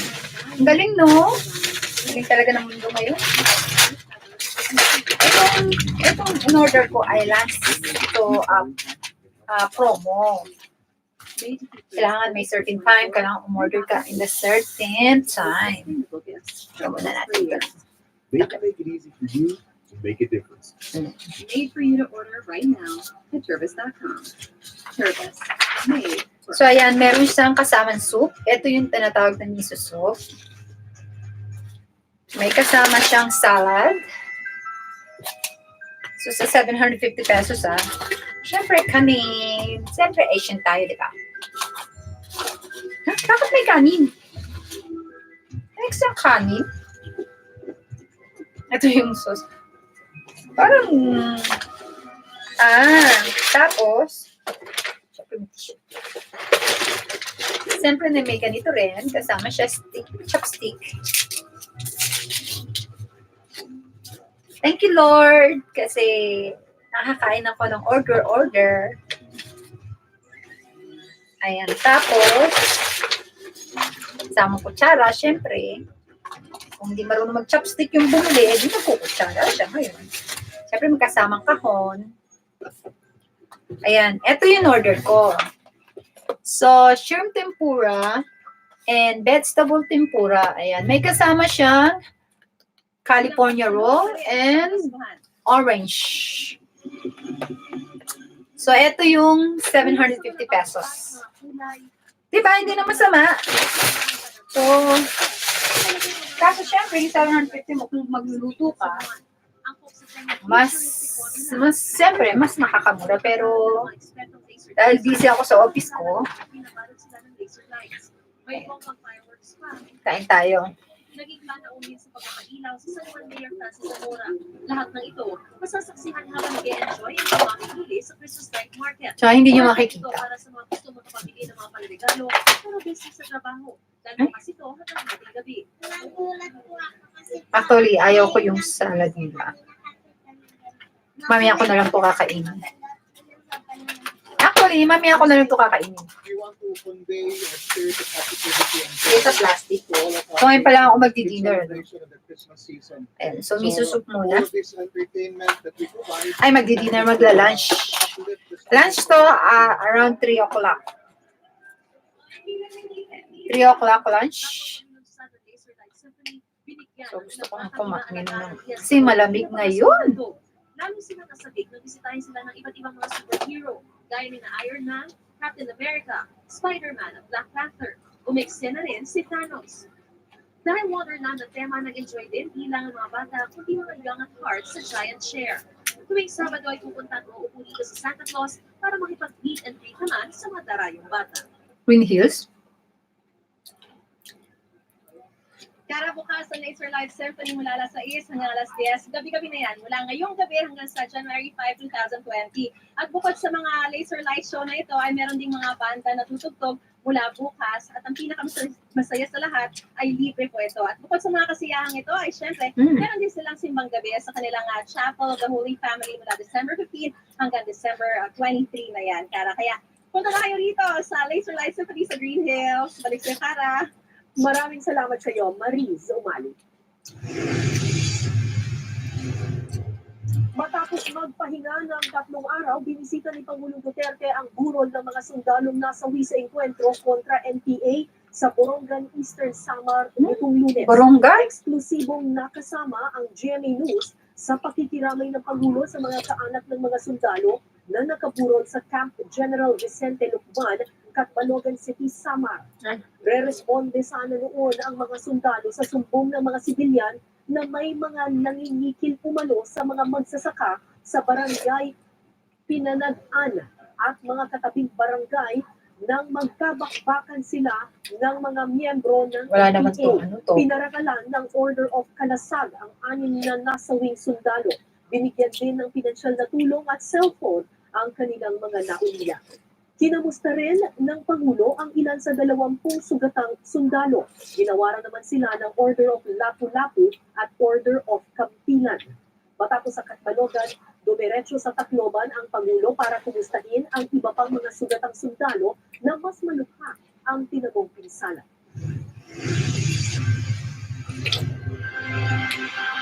Maghihigpit na po ang lokal na pamahalaan ng Maynila laban sa pangangaroling sa kalsada. Bukod daw sa pagsunod sa ordinansa sa curfew, dapat daw may kasamang matanda ang mga batang nangangaroling. Nakatutok si Cecil Villarreal. Hindi ko masyado naubos. Nakasabihan na ako ang naroon hanggang kalsada tuwing magpapasko. Ganon? Kaya ng mga batang ito sa Malate, Maynila. Bit-bit ang Malata, sumasakay sila ng jeep at tumutugtog sa harap ng mga pasahero. Mula Malate, palipat-lipat sila ng sinasampang jeep hanggang sa makarating sa Baclaran sa Pasay. Ganon? Akit po kami sa mga jeep. Oh, nangangaroling sila aga. Binibigyan po namin sila ng chocolate. Kesa naman magnakaw sila, di ba? I agree. Ang nakukuha mula sa pangaroling, ibinibili nila ng bigas para sa kanilang pamilya. Pero ang lokal na pamahalaan... Ay, may siomay. Kinukonsinte ang May kasamang siomay, oh. Kaya naman, magpipigil daw ang Manila Department of Social Welfare para sa ng mga mahuhuling bata na nangangaroling o hindi kaya ay namamalimos. Hindi pwede pinapauso na magkakaroling sa jeep. Akyat, tapos bababa ng jeep. Eh kung pagbaba, magbundo ng susunod na sasakyan. Tama. Ang mga batang marirescue, dinadala sa Reception Action Center ng lungsod at doon Tama. Tama talaga hindi. sila susunduin ng mga magulang. Paalala naman ni Proposo sa mga magulang. Tayo ordinance rin, di ba? Ang mga magulang ang mananagot. So kung sakali ang mga bata ay nalagay sa alanganing sitwasyon na kung saan maaari sila mapahamak o maaksidente. Pinapayagan naman daw ang pangaroling sa mga komunidad. Pero dapat ang mga bata may kasama pa rin daw na nakatatanda. Paalala pa ng lokal na pamahalaan dahil may curfew ang mga kabataan sa Manila, hindi sila dapat abutin ng alas 10 ng gabi sa pangaroling. Apela naman ni Proposo sa mga computer, huwag na silang mag-abot sa mga batang nangangaroling o namamalimos sa kalsada. Nang sa gayon ay hindi sila mainganyo at mamiligro. Cecil Villarosa, nakatutok 24 oras. Mga kapuso, share ko lang kung gaano kadalas makinig ng Christmas songs tayong mga Pinoy tuwing Burman. Sino? Ako po. Base po sa data ng isang audio streaming platform, may 14 na milyong holiday content ang pinapakinggan ng mga Pinoy noong 2017 Burmans. May 47 milyong minuto namang nag-stream ng holiday content ang mga Pinoy noong 2017 din. Ang pinaka-paborito raw pakinggan ng mga Pinoy tuwing Burmans, mga kanta ni Mariah Carey at, syempre alam niyo na, Jose Marichan. The Scavengers, Assemble! Mapa-upload na ngayong gabi ang unang episode ng Streetcard Anniversary Special ng Bubble Gang na Avengers Inspired. Kilalanin ang superhero version ng ating mga kabubble sa chika ni Larson Chado. Bubblegum. Yung mga ordinaryong scavengers lang. Nang dahil sa mga nahulog na malubakang basura mula sa kalawakan. Bago ang kanilang buhay. Ang mga kababol, nag-transform bilang mga superhero at naging the scavengers na bibida sa two-part anniversary special ng Bubble Gang. Wow. Hango ito sa The Avengers ng Marvel Studios. Kaya naman pati ang kanilang mga pangalan talaga namang pinag-isipan. Si Michael B. gaganap bilang ang kontrabidang si Alan Peter Cuyatano. Hindi Iron Man, kundi Plancha Man naman si Paolo Conti. Si Boy Tukizon, naging Captain America Tiki-Tiki. Tumabi ka muna Chris Hemsworth.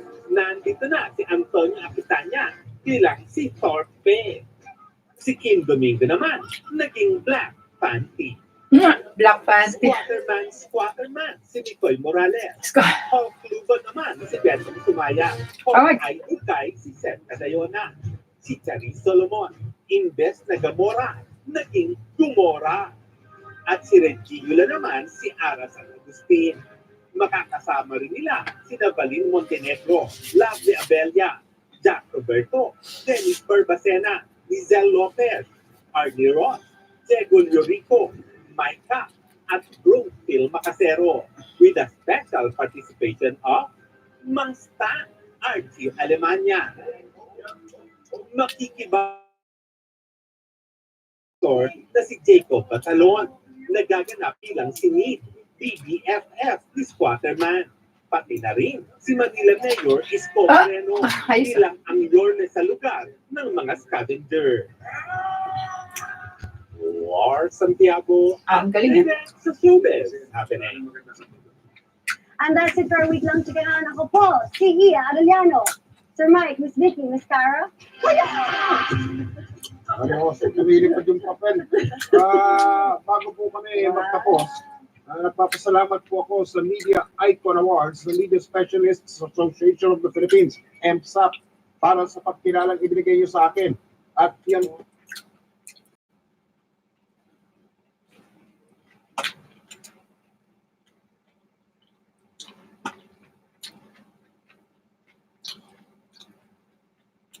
Mr. John.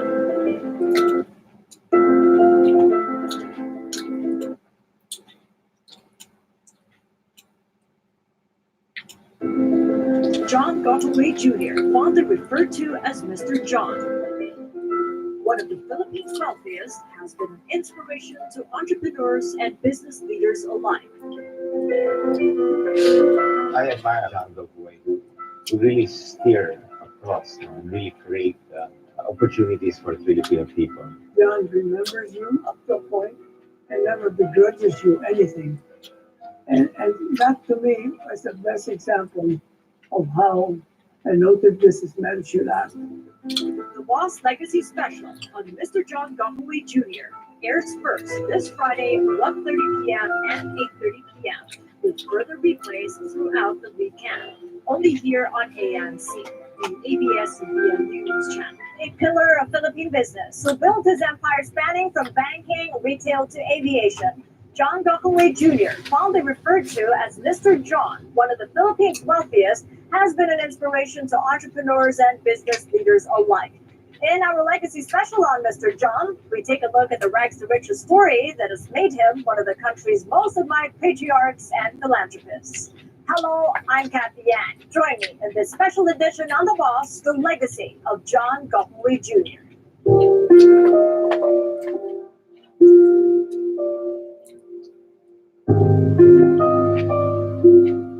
I discovered that opportunities don't find you, you find your opportunities.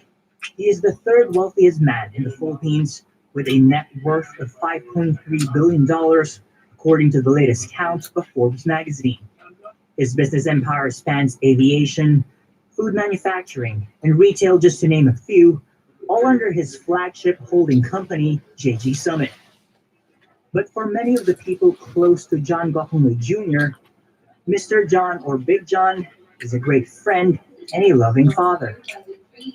Antonio Go fondly recalls how he formed a lifelong friendship with Mr. John. He says it all started when they organized a birthday party for his late father. One thing Go will never forget about his friend is his frugality, especially when their families went on vacations overseas.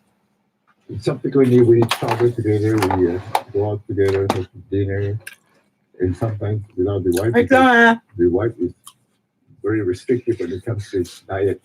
And sometimes she likes to splurge. So we go out and enjoy ourselves and drink beer. Of course, I stopped drinking beer now. I'm wiser and older. Also, he would not enjoy expensive food either. There was one time we had a snow crab, and I told him half the price, and he said, "How is expensive?"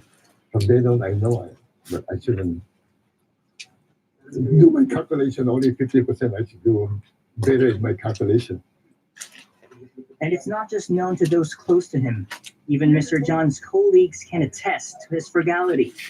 Among them, former Ambassador Roberto Romulo, who also sits as independent director for the Gottlieb Group's retail business. Mr. John is known to be a true Cebuano, Kuripon. And let me assure you, he lived up to his name until his death. And I can give you many instances of that.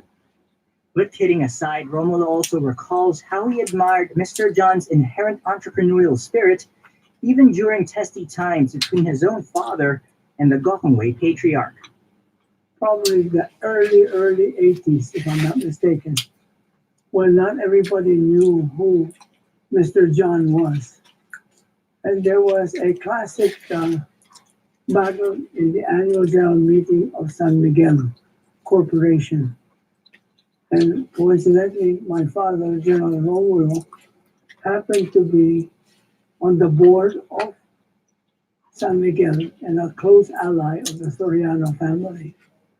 And yet, despite all the bitterness during that time, I distinctly remember my father reminded me that John Gokongwei was really the new entrepreneur who he respected a great deal, although he didn't necessarily agree. Google Fi, a phone plan by Google. If a bunch of babies need a phone plan, it would work on their favorite phones. Well, as long as they're real phones. Keep the phone you love with a little help from Google Fi. Agree with his sentiments about San Miguel at that time. Romulo even tried unsuccessfully to sell a computer system to Gokongwei. While Gokongwei didn't buy, he was impressed and gave Romulo several job offers through the years. He says Gokongwei was especially impressive because of his business sense and foresight. Years later, again, I got a phone call, and I was in the escalator of a mall in Singapore. It says, Mr. Romulo, this is John Gokongwei. I want you to join the board of Singapore Land. So what I'm basically saying is, John remembers you up to a point and never begrudges you anything. And that to me is the best example of how an individual, a human being, like a noted businessman should act. But more than that, he's always referred to as an entrepreneur. On the humor side, which irked me quite a bit, he would often look at me and say, "Oh, you've gained weight." And that was very true. I was 215 pounds at one point. And every time I saw him, he said, "You need to lose weight," which in a sense was the pot calling the kettle black. So that's my memory of Mr. John. Francis Chua, Chairman Emeritus of the Philippine Chamber of Commerce and Industry, also attested to the strong leadership of Big John. He had a very strong character. A person who does not believe in defeat. A person who could control any situation.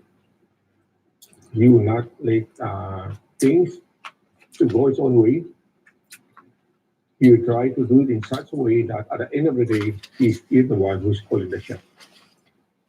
As an entrepreneur, he was admired by business leaders from various industries. In fact, in 2017, the ASEAN Business Advisory Council awarded John Gokongwei the ASEAN Legacy Award, together with 9 other ASEAN members when Manila hosted the event. Successful in his own right, Philippine Presidential Advisor for Entrepreneurship Joey Concepcion considers Big John as one of his biggest inspirations. The last encounter I had with John Gokongwei was in the awarding ceremonies in 2017 at the Soler. And I had a chance to sit down with him and ask him how does he keep himself busy and all of that. And he told me that even at his, he doesn't really technically believe in retirement. He keeps himself busy by reading, swimming, and all of that. And he basically ensured that his children will really be able to take over when the time comes. And I guess you can see him as a father, basically as a mentor. And he was sharing his experiences. One of his employees who worked for him, his name is Mr. Kanta, who rejoined us, was working closely with Mr. John Gokongwei during his tenure in URC, and he worked overseas in one of their factories, and told me that he respected John Gokongwei a lot for very sound, practical advice. I admire a lot of entrepreneurs like John Gokongwei who really steer across and really create opportunities for Filipino people, and to be able to create a landscape that I guess in the end inspires younger guys to dream the impossible. And I would say that I do a lot of inspiration from him. Indeed, his entrepreneurial spirit is worth emulating and even touched individuals like famed Filipino architect and urban planner, Felino Jun Palafox. One thing that I like is he's so mentally honest. That would ask the right questions, and he probably get half the answers already when he answers the right questions. And I speak to his executives also. And his style of management, I'm told, and I think I also felt that is really, I think describing it in Filipino, tutok kulit dikit. Tutok kulit dikit. That's his style of management. He's so hands-on, even when he's a chairman, but he's still, like I remember one time. Google Fi, a phone plan by Google. If these beach bums made a phone plan, they could share all of their favorite group selfies. Oh, okay, maybe not all of them. Share with an unlimited plan on your Pixel 4 with a little help from Google Fi.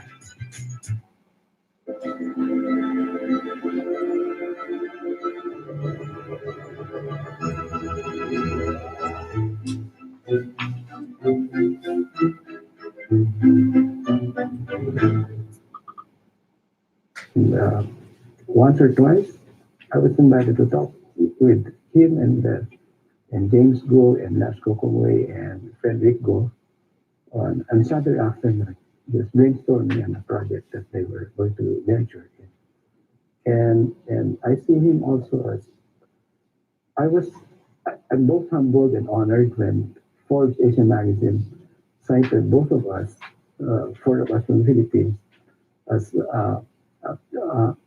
in the 48 heroes of philanthropy in Asia. Although his philanthropic endeavors are so great and so on, and I was humbled that I was in 2013 I joined him in those four cited. And one thing with him also is he's able to. That's why Management Association in the Philippines gave him the citation award as Management Man of the Year because his exemplary qualities as a leader and a manager, managing his firm into exceptional growth.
He is a pillar of Philippine business who built his empire spanning from banking, retail to aviation.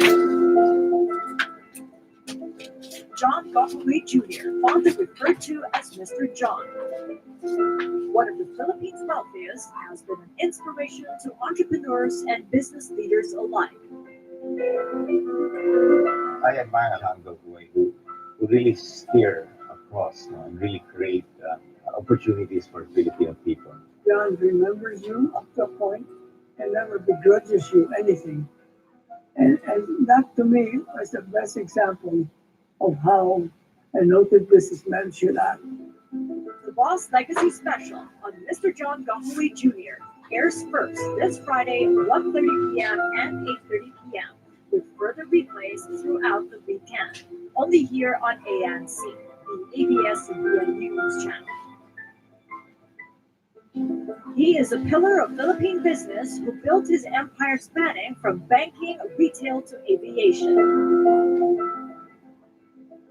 John Gokongwei Jr., fondly referred to as Mr. John, one of the Philippines' wealthiest, has been an inspiration to entrepreneurs and business leaders alike.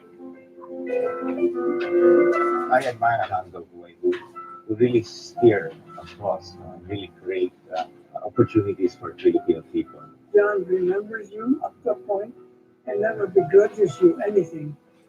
And that to me is the best example of how a noted businessman should act. The Boss Legacy Special on Mr. John Gokongwei Jr. airs first this Friday, 1:30 p.m. and 8:30 p.m. with further replays throughout the weekend. Only here on ANC, the ABS-CBN News Channel. He is a pillar of Philippine business who built his empire spanning from banking, retail to aviation. John Gokongwei Jr., fondly referred to as Mr. John, one of the Philippines' wealthiest, has been an inspiration to entrepreneurs and business leaders alike. I admire John Gokongwei who really steer across, really create opportunities for Filipino people. John remembers you up to a point and never begrudges you anything. And that to me is the best example of how a noted businessman should act. Google Fi, a phone plan by Google. If a paraglider made a phone plan, it would keep him connected so he could share pics from up here and, from down there. Stay connected with 3 networks in one with a little help from Google Fi. What if your email was organized by project and not by date? Then it wouldn't be email at all. Slack. Choose a better way to work. Get started at slack.com. Boss Legacy Special on Mr. John Gokongwei Jr. airs first this Friday, 1:30 p.m. and 8:30 p.m. with further replays throughout the weekend. Only here on ANC, the ABS-CBN News Channel. He is a pillar of Philippine business who built his empire spanning from banking, retail to aviation.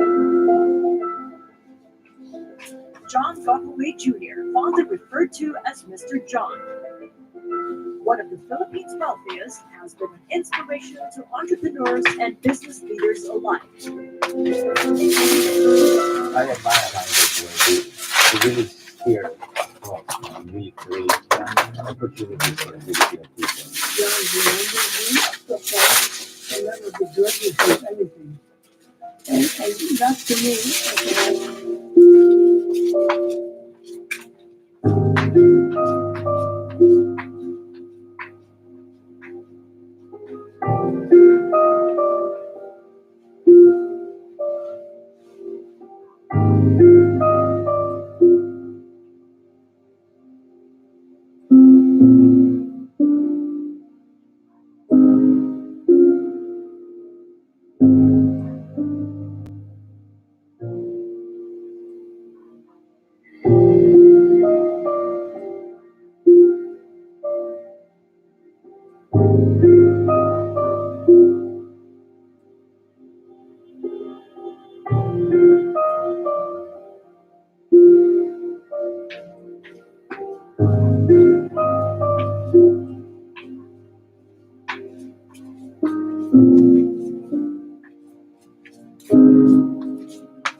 The successor. Ako successor lang siya. While we were growing up, our father, John Gokongwei Jr., would tell us stories about his difficult childhood as a way to teach us the values of hard work, resiliency, family, and vision. The daughter to the Philippines' 4th richest man. Cross fingers, that's the big PNS one. An heiress that defies the stereotype. With a single computer shared among her 4 staff, she built the leading magazine publishing company in the Philippines and is now rising in prominence as one of Asia's most powerful businesswomen to watch. Her name, Liza Gokongwei.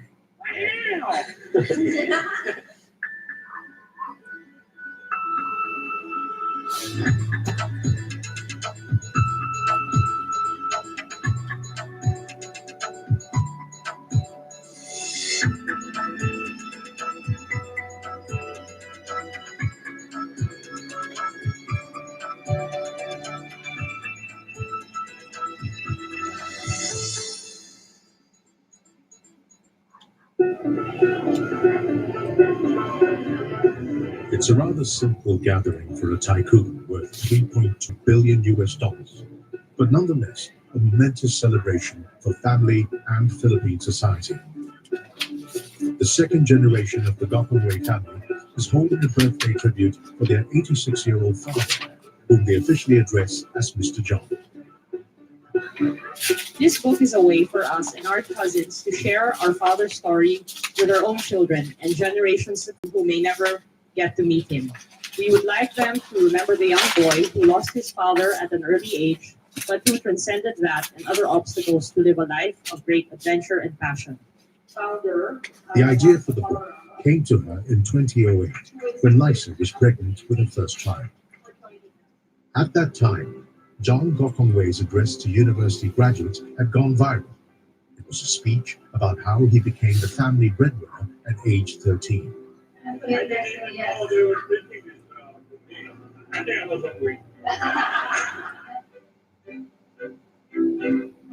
John Gokongwei is Liza's inspiration and role model. He started by peddling thread and candles on the streets and went on to build one of the largest conglomerates in the Philippines, JG Summit. The company has a workforce of 50,000. It manufactures food and beverage, produces petrochemicals, owns the 5th most profitable budget airline in the world, and develops properties internationally. I saw that he didn't take any shortcuts. And he's quite a visionary, and that's something that I truly admire about him. And he really has a never say die attitude. He's not afraid to go against big competitors. He will be the last player that he will fight. The tycoon's legacy goes beyond ink and colors. It is personified in his 6 children, all of whom run or work for the family company. Among the Gokongwei siblings, Liza broke tradition by building her own business, but it took her a while to accept her father's legendary drive. Unlike her elder siblings, Liza never felt the weight of expectations, and so, according to her, she had little ambition when she was younger. You know, I'm the third of among 6 children. I'm neither the eldest child nor the only son. So I think those two, Robina, my eldest sister, and Lance, the only son, were pressured. They both were born to run big businesses. I was not. There was very little expectations. But I'm not saying that worked against us. It actually gave me the room to do what I wanted. After the break, find out how John Gokongwei trained his children to love to work. We had to share like 1 plate of pancakes for all of us. We had to work during summer vacations.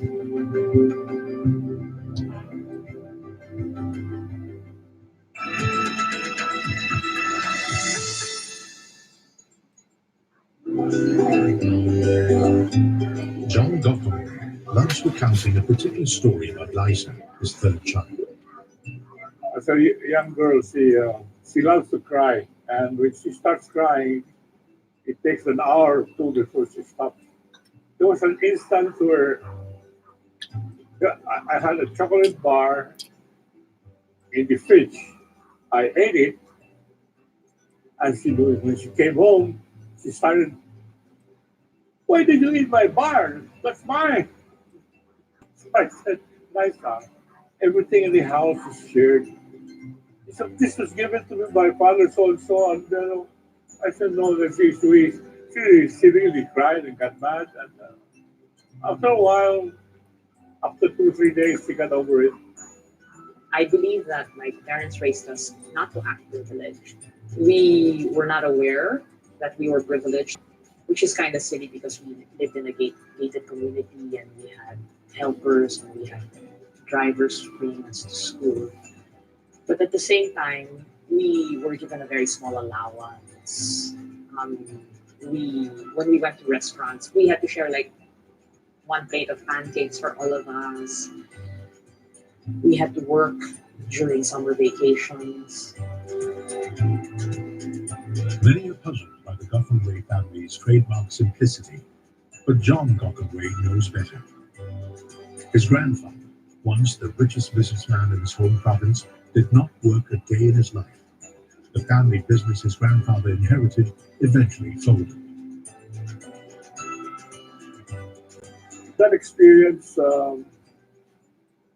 gave me a real insight into how families work and how you do not try to at least make your children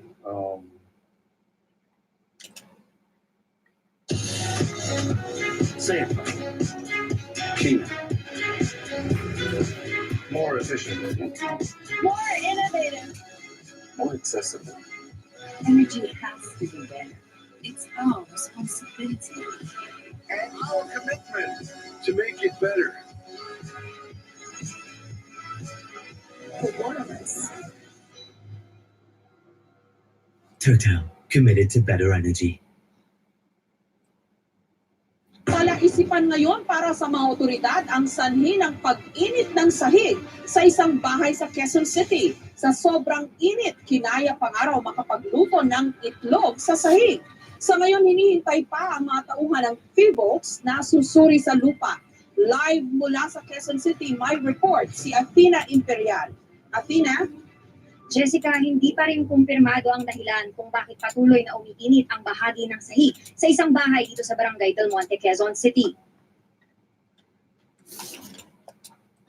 Nangamba ang residenteng si Jane sa umiinit daw na bahagi ng sahig ng kanilang bahay na nakatayo sa Manalo Street, Barangay Del Monte, Quezon City. Last Wednesday evening, habang nanood ako ng DVD, yung tsinelas ko, isusuot ko na, natapon siya ng paunahan. So, nung kinukuha ko, syempre nakapaa yung isa ko, nakayapak ako doon sa isang tiles, mainit siya. The following day, hindi ko na rin, pumasok na ako sa office. Yung mga anak ko, napansin nila, nung gabi, 2 to 3 tiles na yung mainit. Sabi ko na alarm ako. Inireport na raw ng pamilya Filio noong Biyernes ang insidente sa Malabanan Siphoning sa pag-aakalang sa septic tank nagmumula ang pag-init. Pero hindi raw ang Poso Negro ang sanhi nito. Isinangguni rin nila ito sa Bureau of Fire Protection noong araw din iyon. Tinulungan daw sila ng BFP Quezon City at Department of Public Order and Safety para matukoy ang pinanggagalingan ng init sa lupa. Pinaputol na nga raw ng pamilya ang linya ng kuryente noong Biyernes sa pag-aakalang dito nagmula ang pag-init. Pero matapos daw ang pagsusuri, nakumpirmang hindi ito dahil sa kuryente. Dapat daw kung may PNP bomb squad, kasi garrison yan daw ng hapon dati, yung pangatlong na malaki. May mga nakuha na daw dyan ng mga vintage before, mga bomba. Hindi lang nila alam kung dito meron. Yung dati may-ari nito, chemist. Baka daw yung katitimpla-timpla ng mga gamot-gamot. Di ba naglindol this week sa Quezon City? Baka daw may mga nano sa ilalim. Dito sa bahay na to sinasabing unti-unting umiinit yung bahaging ito ng lapag sa kanilang sala. Sabi ni Ate Jane kanina, ito daw yung unang tile na napansin niyang umiinit. Hanggang sa mapansin niya, yung area na to, unti-unting tumataas yung temperatura. 50 to 60 degrees Celsius daw ang temperatura nito noong Biyernes. At kung mapapansin nyo, itong itlog na binasag natin kanina, kung mapapansin nyo, unti-unti na siyang naluluto. Hinihintay din daw ng pamilya Filio ang PHIVOLTS at DENR para suriin ang umiinit na lupa. Sa ngayon, nilalagyan na lang daw nila ng basang-basahan ang apektadong area at iniiwasang apak-apakan ng mainit na bahagi ng sahig. Plano na rin daw ng pamilya na pansamantalang lumipat ng tirahan. Jessica, umaasa ang pamilya Filio na sa lalong madaling panahon ay matukoy ang sanhi ng pag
Magandang umaga sa inyong lahat.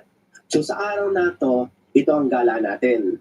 Pupunta tayo dito sa Dampa Seaside or seafood market na kung saan pagkatapos nyo mamalingki, pwede nyo ipaloto kung saan gusto nyo restaurant na kumain dito sa paligid ng seaside market. So halimbawa, magagaling tayo dito sa Buendia, Makati, dito sa corner ng EDSA at Buendia. So pwede nyo itong baybayin, itong Buendia. Yan, nakikita nyo itong highlights na to. Yan.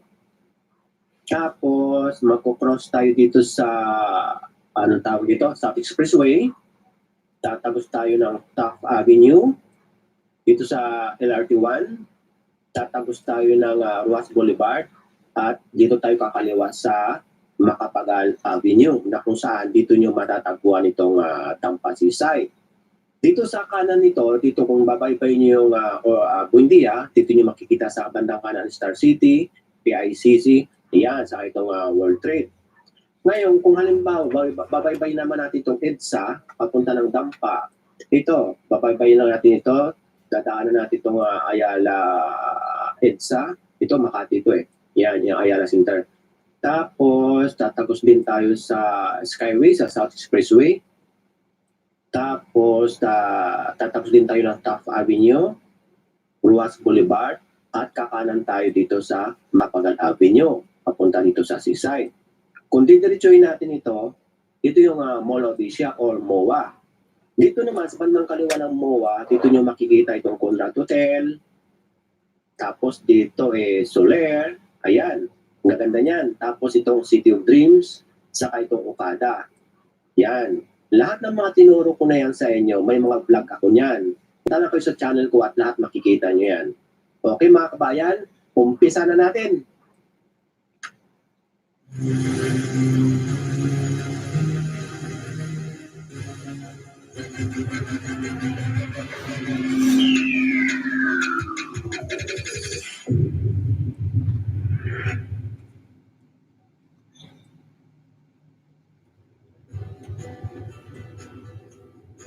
Ayan mga kabayan, nandito na tayo sa Diosdado Macapagal Boulevard. So galing tayo ng Buendia Avenue o ng Hilcoyat. Papunta na tayo ng Dampa Seafood Market. Exciting na ito. Alam niyo mga kabayan, yung original na Dampa, doon yung sa may malapit sa airport, malapit sa duty free. Doon yung kauna-una hanggang Dampa. Pero dito ko kayo dinala kasi marami pupunta rito. Talagang puntahan itong seafood market natin. Meron din doon sa MOA, meron din seafood market doon. Kung gusto niyo kumain doon habang kitang-kita niyo yung Manila Bay, doon kayo pumunta sa likod ng MOA. Ayan, papasok na tayo rito.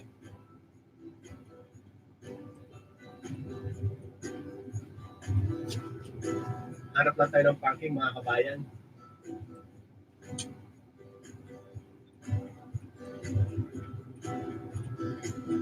Masaya dito, lalo na pagka weekend.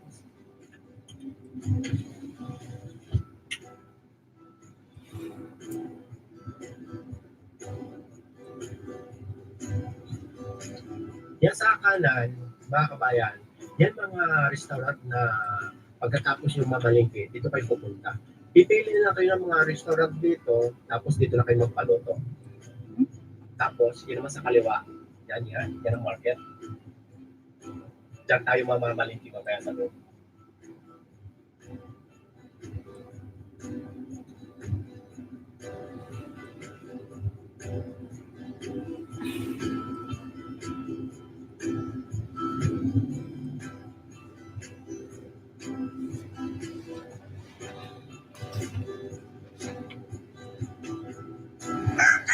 Ayan, mga kabayan. Andito na ako sa likod ng seaside market. Ito, oh. Ayan. Ang init. Ang sarap magpainit dito. Ayan. Ayan ang likod. Kung pupunta kayo dito, ito yung parking area. Ayan. Diba? Halika, ikutin na natin. Ayan, mga kabayan. Yung nakikita nyo na yan. Yan ang mga restaurant. Kaya pwede kayo magpaluto dyan. Halika, umpisa na natin ikutin itong palengke rito. Ayan, di ba? Nakikita, ang dami rito. Hello, good morning. Ayan, di ba? Ang dami rito.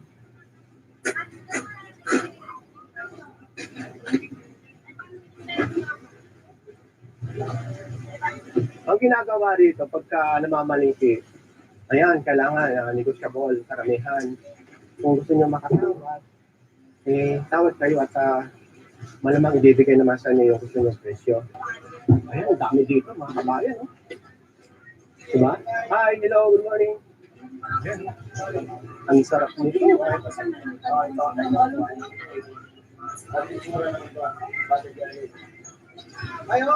Ayan! Ayan, diba? Ang ganda niyan. Ayan, diba? Ang sarap nito paloto. Ayan, si Kuya. Oh my God, Ayan, laki Kuya. masag.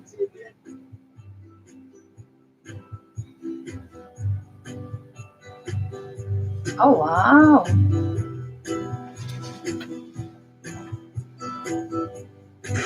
Ayan,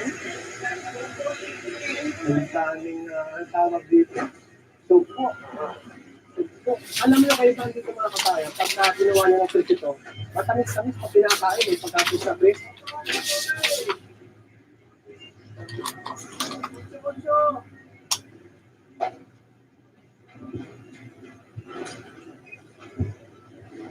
Ano naman ito?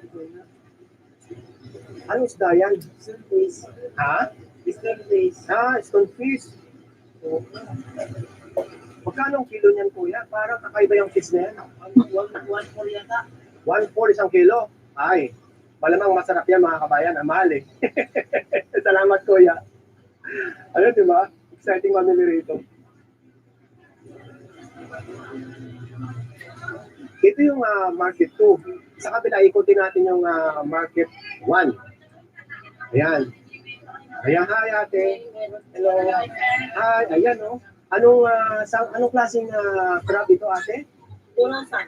Turosan. Galing? Galing Tacloban. Tacloban. Ayan. Oh. Ang dami talaga rito. Sarap mamalingki rito. Hi, kuya. Oo, sir. Masarap mamalingkit dito, lalong-lalo na pag sariwa. Oo, talaga lang. Ang kaibahan talaga ng sariwa, di ba, matamis-tamis pagka kinain? Di ba? Pag buenas ayan, pag nalutin, manamis-namis talaga. Oo, ayan. Kung ano po ito yung ang tawag na yan, lobster. Magkano ang kilo ng lobster, kuya? 3.5 lang. Ang isang peraso ba, ilang kilo? Depende sa laki. Ang lalaki niyan, ha? O yan, di ba? Salamat, kuya. Ayan, buhay pa yan? Patay na ba yan? Iba ba yung presyo ng buhay sa patay? Iba po, bukod po sa mas mura po. Mas mura na yung patay. Kasi nga, hindi mo na siya papatayin. Ayun. Okay. O yun o, kuya. Oh. Tumatakbo na yung alimango, kuya. Oh. Tumatakbo na. Oh. Ayan. Salamat. Ayan. Ito, kung mas malalaki yung lobster doon, mas malalaki ito. Oh. Ayun o, kuya. Oh. Ang laki nito. Ayun. Magkano nga ba? So, ilang 5,500. Ayan. Siguro mga 3.2. Mga 3.2 kilos na yan, kuya. So, 5,000 plus times 3. Mga 20,000 na yan. Ayan, mga kabayan. Yung mga ganitong klaseng lobster na mga 3 kilo mahigit, umaabot na ng 20,000. Diba? Ayan. Ay, grabe, oh. Ayan, inaangat ni kuya, oh. Inaangat, oh. Pwede pa hawakan yan. Ayan. Laki, oh. Maraming salamat, kuya. Ano naman ito? Anong tawag dito? Seaman fish. Ano pihang dagat? Ito, buhay ito? Ayan, oh. Stonefish. Saan galing ito, kuya? Ito mga ito. Masbate. Ayan, kung gusto nyo pumunta rito at nakatingin kayo ng mga stonefish na galing Masbate, ayan, dito kay Kuya. Ayan, dami. Oh. Ano yun? Punta nga natin. Naku, yun. Hindi pa ako mabuslot dito, Kuya. Ayan, ang laki. Oh.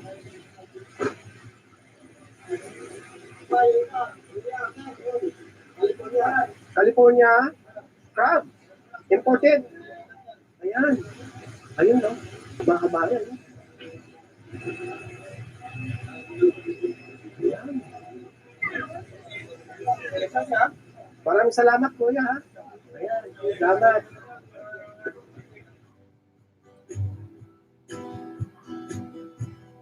Hi, Kuya. Hello. Ay, lapo-lapo. Lapo-lapo ba ito? Ayan, lapo-lang yan. Ah, lapo-lapo pa. Ayan, oh. Magkano ba ang kilo ng lapo-lapo rin? 750. Yung mga ganyang kalaki, yung sa dulong yun. Ah, ibig sabihin, ilang kilo yung gano'ng kalaki? 700 grams. 700 grams. So, walang isang kilo. Ah, okay, maraming salamat, Kuya. Ang dami talaga dito, mga kapatid. Nakakatawang mamili rito. Ayan, ito naman yung mga gulayan. Yung mahihilig sa vegetable ito.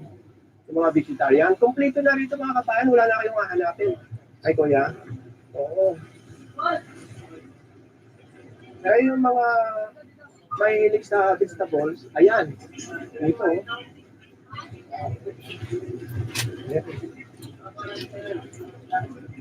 I'm live here. Ah, thank you. Okay, with the marker, you need to hit it down, tap it. To make it work. Oh, we have. Yes, we have. Oh, look, see, I want that. We be going there over there. Huh? We going. Take it out this. Take it out this. Leave it, leave it. Take it, I'm live in Okay. thing. Wow, okay. We can see this. Ayan, o. Yan tayo pumasok kanina. So, papasok tayo dito sa isang market. So yan, may bago tayong vlog. Sa market Thank 1. you. Ano na lang niya tayo ng marker.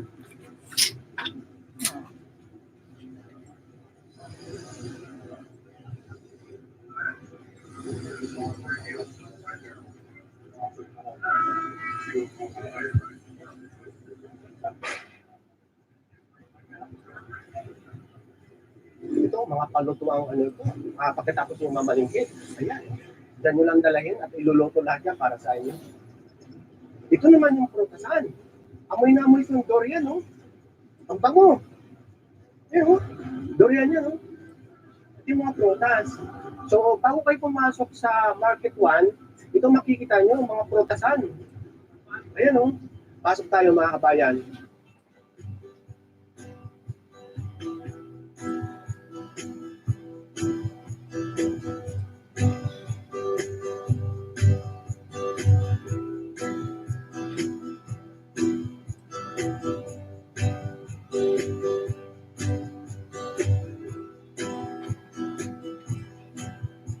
Ayan, papasok na tayo mga kabayan dito sa Market 1. Ito yata yung malaki eh, sa loob. Ayan. Meron din pala mga tinta ng karne rito bukod sa seafoods. Hi, hello. Ayan, hi. Good morning po. So, meron din pala mga tinta ng mga pork dito bukod sa mga seafoods. Ayan. Hi. Hello, hi. Ayan. Hi, Kuya. Good morning po. Yun. Ayan, oh. Talagang masarap mamili dito. Ito pa rin, no? Di ba? Magsasawa ang mata nyo rito, mga kabayan. Hello, hi. Hi. Good morning po. Ayan, ano bang tawag dito, Nay? Suwahi? Ay, ayan ang masarap iloto. Pag sinandok yan dyan at kaluluto nyo agad, matamis-tamis siya pag kinain.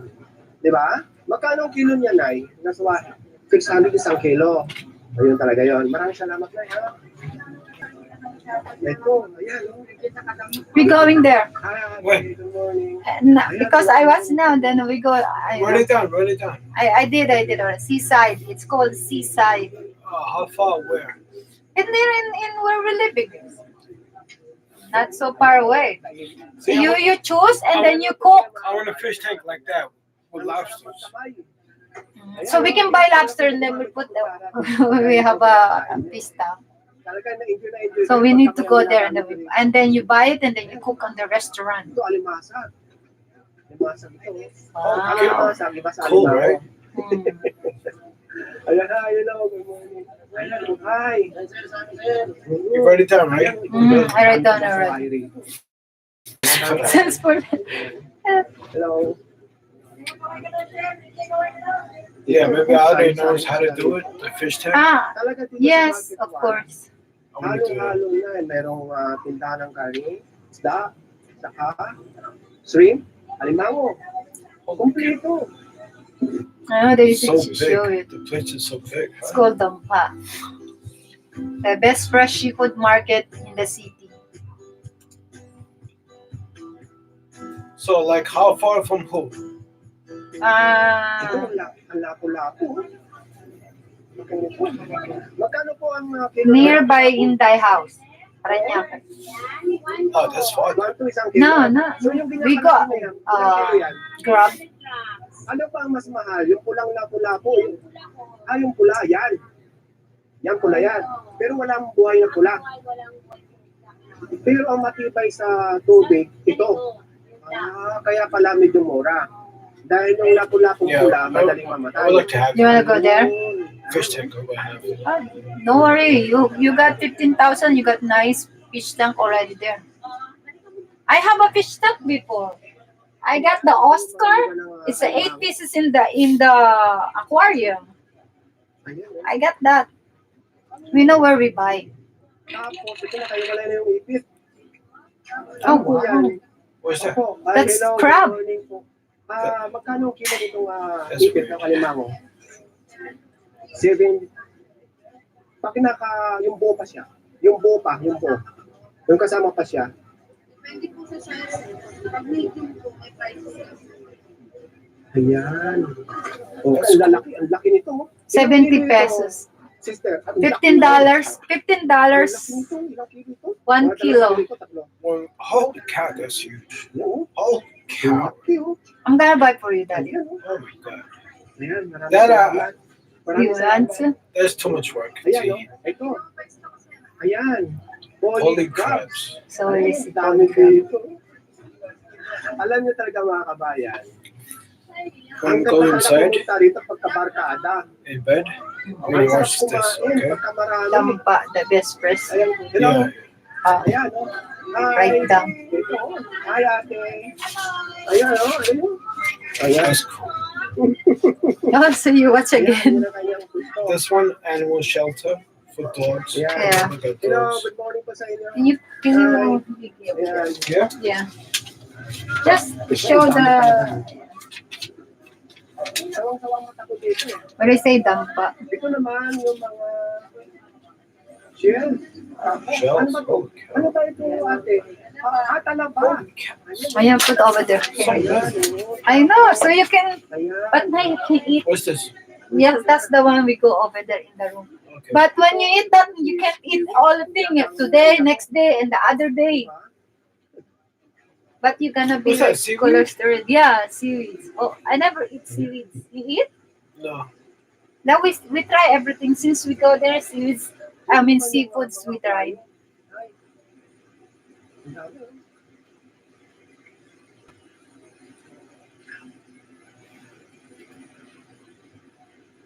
That's cool. Ayan, mga kabatayan.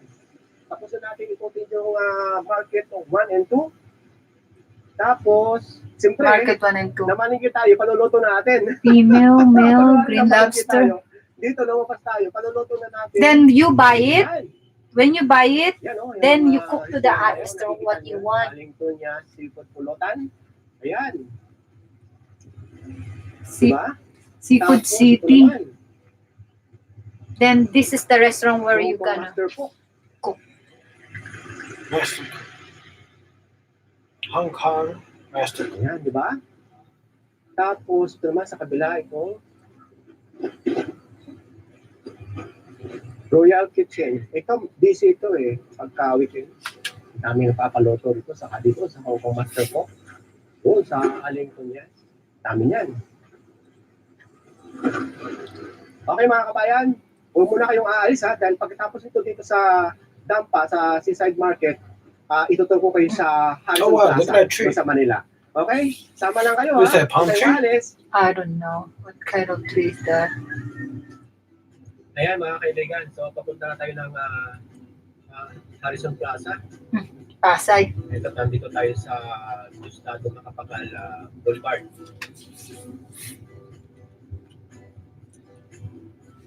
Yan sa kanan na yan yung World Trade. World Trade Center dito sa Whoever is going to Mall of Asia. Manila. Yeah. See, MOA. This Yeah. is the circle. You know the circle is? Yeah. That's our room. And the other side, because that's a circle. Maybe the other side our house. Going to CCP complex. Oh, already there. Already our house here looks like.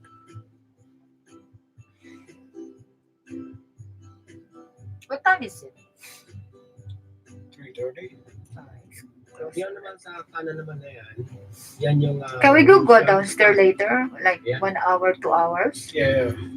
That we flip the boxes. Yeah, so because I don't want you go to the bed and then we start. I just need to rest my back. Okay. Because when you rest the back, then I go there, then that's it. I rest my back too. I ordered the food already. Oh, you ordered food? Yeah, I have left. Me too. For my lunch. You want I open over there for you? Open one. This over there. No. We do that together.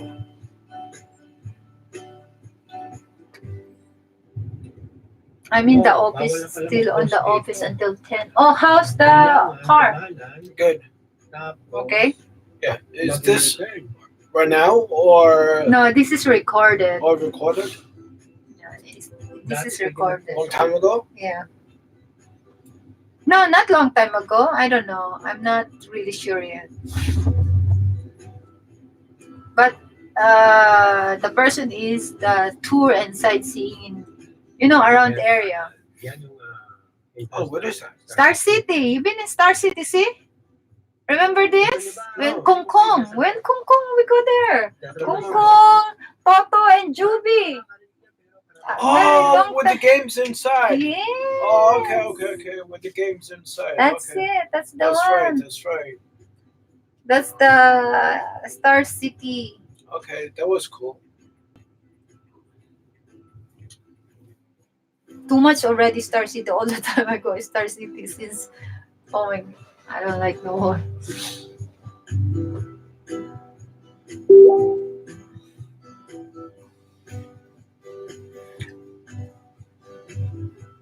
That's right. That was 2 years ago we went there. Yeah, 2 years ago before June. Oh, they're gonna hit. Oh wow. Oh wow. Oh, see, I told you, people driving in the Philippines doesn't care about the crossing. Nandito na tayo sa may Holy cow, that was close. Ruas Boulevard. Almost. They're gonna hit the person. Can you imagine that? Nakikita yung tower na yan. Yan yung Legazpi Tower. Tapos, what's that? Yan sa kaliwa. That's the one we're going over here, the Diamond Hotel. Okay. Tapos ang gagawin natin, didiretso tayo para makapunta tayo sa Harrison Plaza. Alam niyo mga kabayan, yung 1970s, 80s, ang ganda niyan. Ang ganda niya ng Harrison Plaza. Kaya ngayon, bibisitahin natin ulit. Matagal na rin akong hindi nakakapunta dyan. Yeah, that's the place I live. This is the where we can buy fish and everything. This is the place, Harrison Plaza. That's my mall. The Harrison Plaza is. Yeah, over here. That's a Harrison Plaza. Yes. Look. They go over there. That because this is Harrison Plaza. Before there's no building in there. Harrison Plaza. I think 1998. I lived there for Yan yung sa kanan na yan. 12 years, that place. Harrison Plaza. Yeah. Oh my God, I miss Harrison Plaza. Mampina Street. Mabini. Mabini Street. Oh my Kaya gosh. mga kabayan, kanan na tayo dito sa may Terreno Avenue. Tapos, kakanan tayo ulit. Oh, because you need a park. Mahagip natin yung harap ng Harrison Plaza. This is going to Manila Zoo. You've been in Manila Zoo, right? The snakes? With the big snakes? You know, I take a picture with the snakes. The one across the street from the hotel? No, not that. Bayview? No? No, not the baby. No, so you may, I think, I don't think so. You've been in Manila Zoo. This is Manila Zoo. No, you're not. The old elephant you didn't see? No? Oh. Okay. So maybe next time I bring you Manila Zoo. Yeah, next time we stay for 3 weeks. So we around Manila. So you don't like in the beach, right? Like Boracay? No, that was nice. But, you know, I know. the reason I don't like it because I don't swim. Yeah, yes. Doesn't matter you don't want to swim, just sit down and then like this. Enjoy the water, look the water. That's it. Was that SM? Yeah. Dito talaga ang tambayan namin. Oh. Harrison Plaza, ito papasok. Oh, see? He is also stay in Harrison Plaza too because you know when it's hot, there's no aircon. All my family, all my sister, we going there and stay in Harrison Plaza. Oh my God. I miss Harrison Plaza. It's been a long, been a long time I never been in Harrison Plaza. Harrison Plaza, ito na SM. Yan. Before there's no SM. Now we have SM now? I don't think so. I don't know. Oh, maybe they have. Or maybe we don't go SM. Ah, yes, meron niyang SM dyan. I forgot na. Pwede kaya? Ayan. Pasok tayo rito. Yan sa kanan, yan ang SM. SM Harrison, katawagin. Tapos ito yung Harrison Plaza. I'll go first. Watch your back. Okay. Make it nice.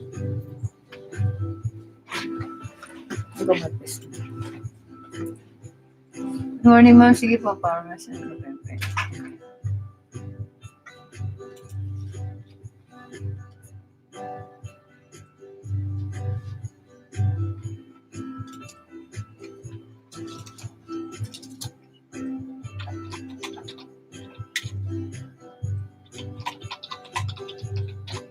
Nakanan muna tayo rito. Ayan. Para kumikot tayo dito sa SM saka sa Harrison. Malamang marami na nakakamiss dito. Oo, isa na ako. Hindi nakabalik dito, mga kabayan. Oh my God, So, hindi na Harrison. tayo papasok mga kabayan. Kasi pare-pare lang naman na makikita natin sa mall. Sa loob ng mall. Papakita ko lang sa inyo yung labas.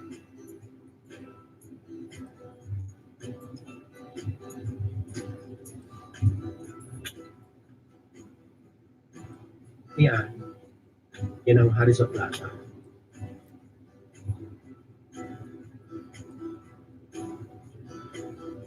Diyan sa loob ngayon ng Harrison Plaza, marami na mga pwesto dyan. Sari-sari na makikita nyo dyan. Restaurant, ano-ano, mga cellphone gadget, makikita nyo dyan. Never see. Kung ano-ano pa. Ikot lang tayo dito.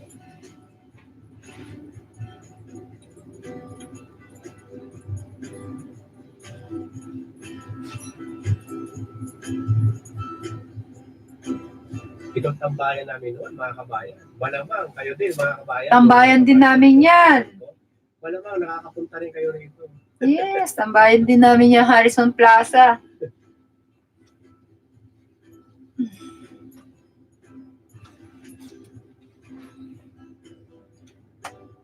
Oh my God, namiss Ito ko yung Harrison. puntahan kasi noon ng mga tao, noong 70s, 80s. Itong puntahan ng mga tao. Correct. Dito sa Manila.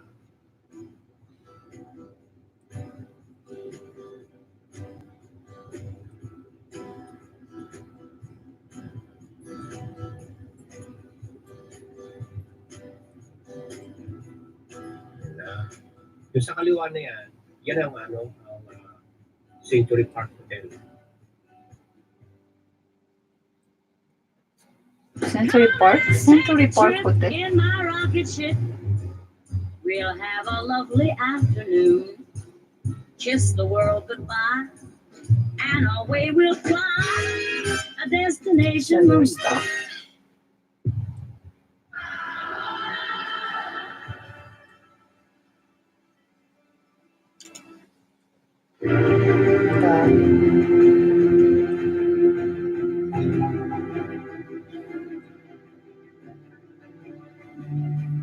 This is it, guys. The ultimate and majestic lobster tail. Oh.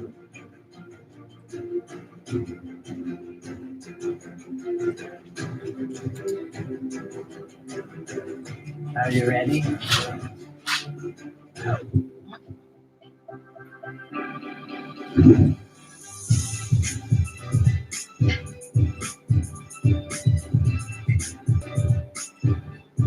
We are here at the famous seafood market, Dampa Seaside, located in Gisdado Makapagal Boulevard, Pasay City. Pasay na. We're very excited to eat lobsters, giant prawns. Oh my love, Niril! So guys, are you ready? We are going to make you really hungry.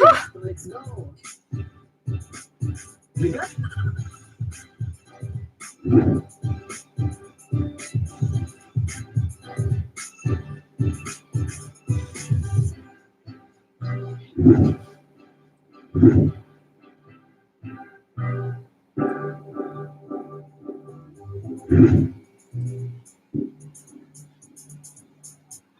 Kaya sa tiger prawn mo magkano? Yung jumbo na size. Hindi nga. 1.8. Save. Bigyan mo, babaan mo naman. Sige. Ilan kilo na bali yan? 5 piraso. Tama English. 800. Sige, hindi ko na.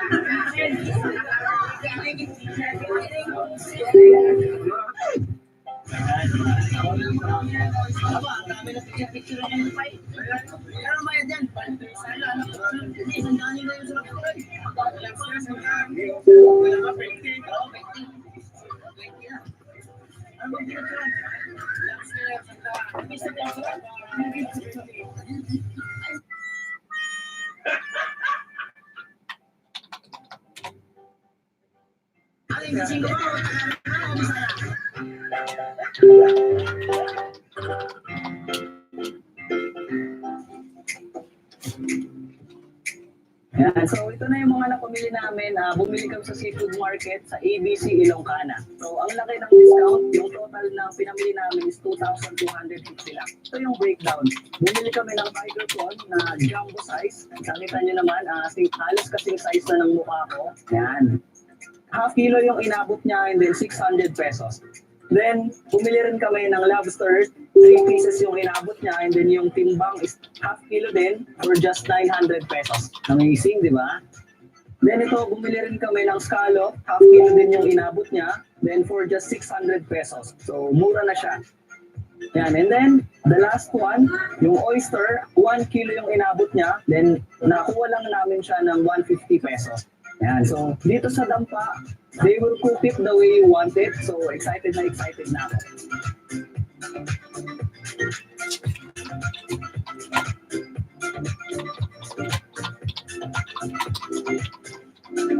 We are having our seafood feast here in Alingtonias and 200 to 300 pesos yung paluto per dish. So we've got a special lobster with oyster.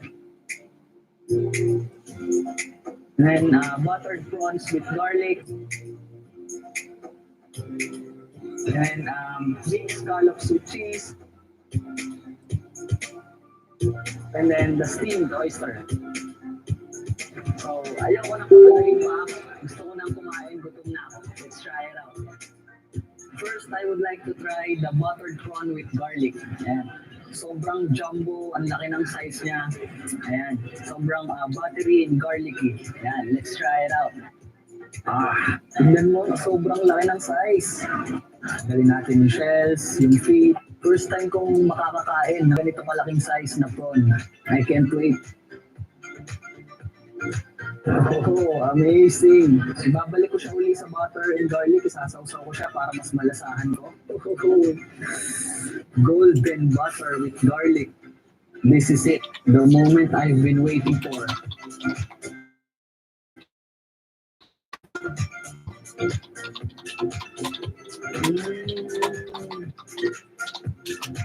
Sobrang sarap, buttery, garlicky, sobrang sweet yung prawn, tender, sobrang sarap. Sausaw natin siya ulit. Second bite for the buttered prawn.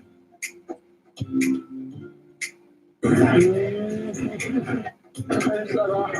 Kung panaginip to, huwag mo na akong gisingin. Ang sarap. Matakam pa. Ang sarap, sobrang juicy, malambot, tender, buttery, lahat-lahat na. Seafood heaven. Next, try natin tong baked scallops with cheese. And yung scallops, medyo maliit lang siya. Tapos may fried garlic sa gilid, may melted cheese. And so, let's try it out, guys. Scoop natin siya para gusto kong makuha lahat ng cheese at ng garlic sa isang bite. Okay, this is it, guys.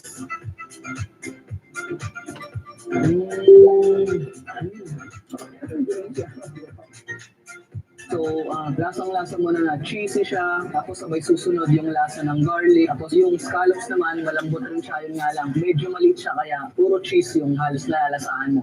Siyempre, hindi ako papayag na isang bite lang yung gagawin ko. Kukuha pa ako ng isa. Kupi din para makuha natin lahat ng cheese, saka ng garlic. For the second bite ng baked scallops.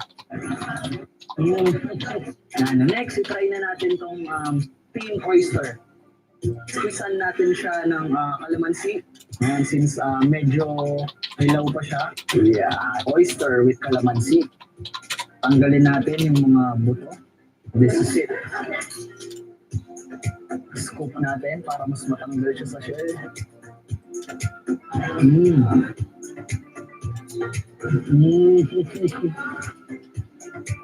Sarap. So yung lasa niya, kung ano yung medyo salty or parang may pagkalasang dagat. Pero okay lang kasi pag miskuisan mo siya ng kalamansi, nagmi-mix na yung kalamansi at yung oyster. Kaya medyo sumasarap na yung lasa. Okay, now it's time for the main event, ang lobster. Tingnan natin siya. Ayan, so ito yung head. Ito na, pinakahihintay ko ang main event nitong mga seafood na in-order namin, ang lobster. Uy, tingnan mo, mayroong aligay sa may ulo. Hindi naman, sobrang satisfying tignan. Titikman ko na siya. Ito na, pinakahihintay ko ang main event, na special lobster with oyster sauce. Ayaw ko magpakain Yeah. This is it, guys. Ready na ba kayo? Sarap. Tender, juicy. Malalasahan mo ba't ng huli yung pagka-sweet ng oyster sauce. Ito naman, gusto ko pong ayokong palampasin itong aligay. Ito yung pinaka-special dyan Delicacy.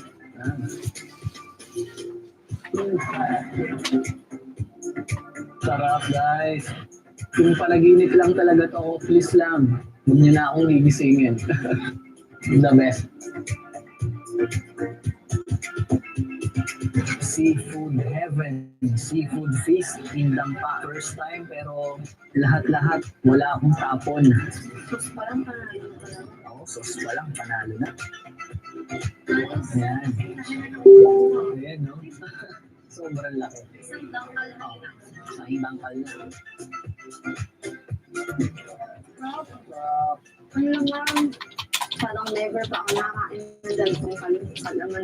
Sa first time ko dito, talagang wala akong masabi sa sobrang Hot.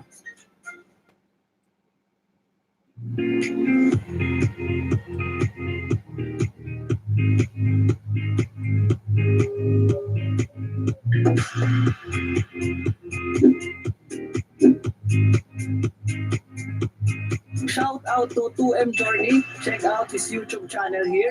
And then shout out kay Jason Aguilar, kay Timothy Cruz, and then also shout out kay Kuya Jason. Ang laki ng discount namin kanina sa mga seafood sa Dampa. Yes, correct. And shout out to Zunget family. Hello, guys.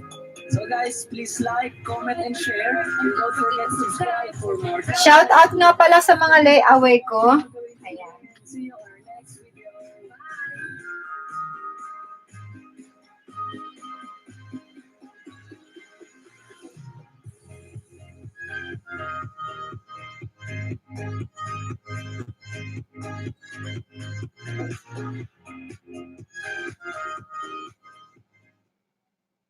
Naka-record na nakapal na sa screen. May hapon. Tugali, ma'am. It's only lunchtime. Ari kami ni Mama sa farmer's market sa Cubao. Dampa. Pero dili kita aray sa sindahan. Sa palengke. Sa Cubao? Pili aray kami sa amo na baklo na seafood. Tapos ipaluto na amon. Okay, so patanaw yung dampa siya, oh, na amo ni palengke. Okay. 2.5 per kilo. Okay. Ilang piraso isang kilo? Are you want ang mama? Ang Palawan. Official. Lobster from Palawan. Ano lang? Let's get 1 kilo para we get 1 each. Oh, sige. Okay. Basta yung may ano, hindi lang sa kilo ng dalawa. Okay. Ibay mo muna, uli. Ano pa gusto mo pa doon? Ha? Ayun, isang kilo na nga. Bongga. So, una na get, di ba dear, ay lobster. Siyempre sa LA, pahalos araw-araw ako nag-lobster. Pag uwi ko ng Maynila, eto, lobster ulit. I should change my name to hello. Oh, hello kayo lahat. Hello. Oh, yeah. Ito yung farmer's market sa Cubao. Saya-saya dito. Mabait at friendly. Okay. So, I'm now following Mother Dear. Mama, di kita makatlo? Isda. Ano na klase isda? Ato yun, no, dito. Diyan, Mama, o, ito ba, bonggang display. Ayan! Ang daming fish, daw. Let's go, Mother. O, dali ka? Kala ate? Okay. Anong gusto mo na isda? Sinola na. Paano mamaya pwede ka? Maya-maya. Lapu-lapu. Anong mas masarap sa sinola? Lapu-lapu. Lapu-lapu na lang. Tingin na. Slice mo? Tingin. Ano yung lapu-lapu? Sa halaga? 300. 580. 300. Ah, okay. 300 pesos. Oo, 300. Maliit. Maliit lang po talaga. Kaya na yan? Ilang slice, mami? Yeah. So, ayan. Ate, ano ginagawa mo dun sa ating lapu-lapu? Tinatanggalan ng kaliskis. Okay. Nire-record ko yung kamay mo, ha? Ayan po ang pagtanggal ng kaliskis sa lapu-lapu. Okay. Tapos, ano naman yan, ate? Ahasang.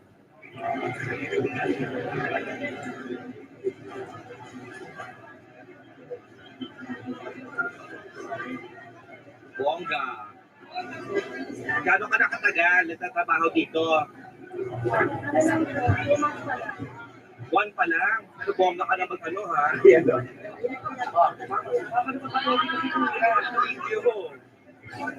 Kuya, kulo natin yung scallops na yan. Ganda yan pala itsura. Wow, social. Oo, sa side yung scallops. Saan galing? Anong suring siya? Kaysa Lucena. Ano naman ito, ma'am? Anong argumento ito? Swahe. Ate, pa-picture. Ayan, magkano naman yan, Tem? Yan, 400 po. Okay, 1 kilo. Ojo, mahal ka daw, sabi ni ate. Ayan. Kalahati lang, ma'am. Are you sure? And then sweet. Pero ganito ha, opo, malaki yung hot po. Kuya, yung sweet, gusto ko yung may taba na puti sa loob. Pero yung puti, yung loob yan. Umamang sabi doon. Si Tuloy, ang palengke, blues namin ni Mother dito sa farmer's market. Diba? Ang saya-saya lang, very happy. So, hi na kayo. Hi! Okay, ma'am, let's go. Sa personal ko. Let's take the slide. Oh. Going up. Tay, sila na lang kala. Gusto ko pa maggulay. Oo, parang sila na lang, ma'am. Madali na yung gulay kasi ano naman siya. Ara na ng mga utan na daan. Kita yan, nagpili na sa atong seafood para social. Bongga na sa seafood. Mapaluto na kita. Yay. Oo. Anong gusto mo naluto sa lobster mo? Plain, grilled, steamed. Shrimp, buttered. Okay. Butter na may garlic? Or... Okay. Okay. Ang imo na... Grilled man. Okay. Ano pa? Sa ato na mayama. Ano na pula ko? Tinola. Okay. What else, mama? So you won't eat pork and beef na rin? Not yet? The chicken? Okay, sige. Bye. Sa sis kami. Okay, ito na kami sa dampa. Ito na yung papalutuan mo. Okay? Ay, dito kami suki ni Mamang sa sis. Okay? So we're back na naman in sis. Sorry. Mamaya. Now na, hindi ka na. Ang unang naluto ay ang scallops galing sa Quezon Province. Nilagyan ng cheese at butter. Parang ganon. So, isa-serve na siya with sauce. Tama si ate. Ano po yung sauce natin? Chili garlic. Ayun. So, ako na, tutulong na ako. Ang dami kliyente ng sis. Rock and roll. This is in Makati. Mother, the lobster. That's $50. That's two. The restaurant, right? Yeah. The two is $50 with cook already.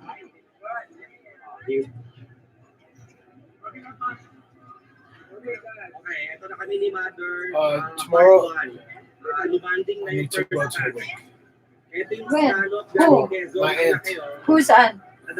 You know the Korean lady? Yeah. The sister. Oh, so that's your mama sister. Sister, yes. Huh? Wait, what time?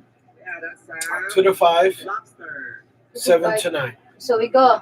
9 to 9. So we go. Yes. The crying lady. Okay. Tomorrow. That's your auntie. Is it good? Yeah. Yeah. Good auntie. Yeah. The one with disease, like the one disease said before, the one with disease. Why they died? Because too old. Yeah. You know, How old? I forgot. I forgot. 80s. 80s? How old the crying lady? If that's his sister. 70s, I would say.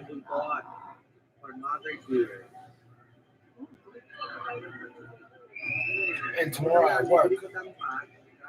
Yeah, no, you work, but you have overtime. Yeah, it's like scheduled every time. So after your overtime. Yeah. So I set up. I bring your clothes. This one. What's clothes? Not this. You go home and then we change, and that's it. Yeah, black pants, nice shirt. Black pants like jeans. Yeah. No? Jeans in color. Yeah. Okay, I prepared you tomorrow. Yeah, like black shirt. I knew when I saw the number, my aunt, I said, that's it. Man passed away. And I wanted to go yesterday. You go yesterday, you go sleep.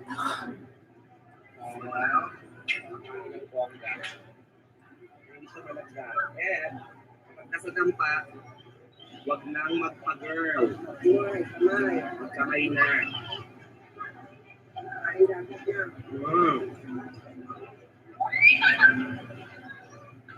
Wow. That's a high cholesterol. Holy cow! If you high blood, you can eat that. That.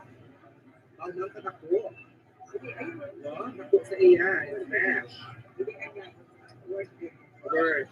Kali sa Palawan, lobster.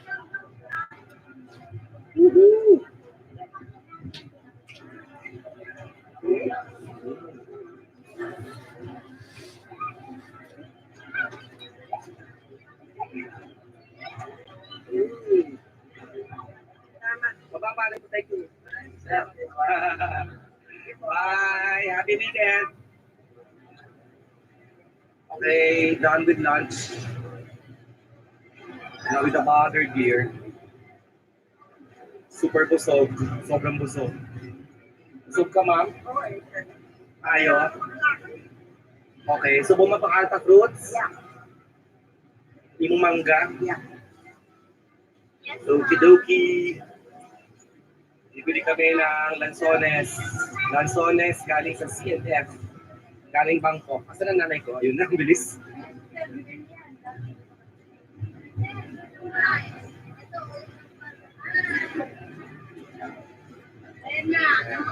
The mother is buying the lansones.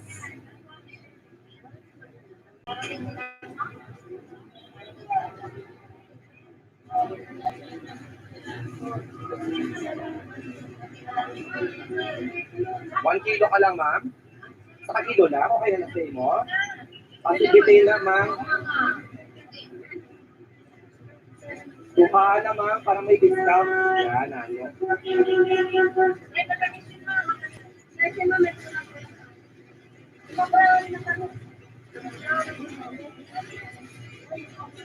Yan ang drama ng bilihan ng lansones mula Bangkok dito sa CNF, sa Farmers Market. Okay, so tapos na kami ni Mama sa amo na weekend diri sa lunch sa Farmers Plaza sa Dampa, Cubao. Ginahulat lang namo ng amon sa lakyan. Tapos naman kami magpaka sa amon fruits. Okay ka sa fruits mo? Yeah. Okay. And then we are mapauli, mapahuway, kay it's a happy weekend. And then we go to church later. Okay, bye.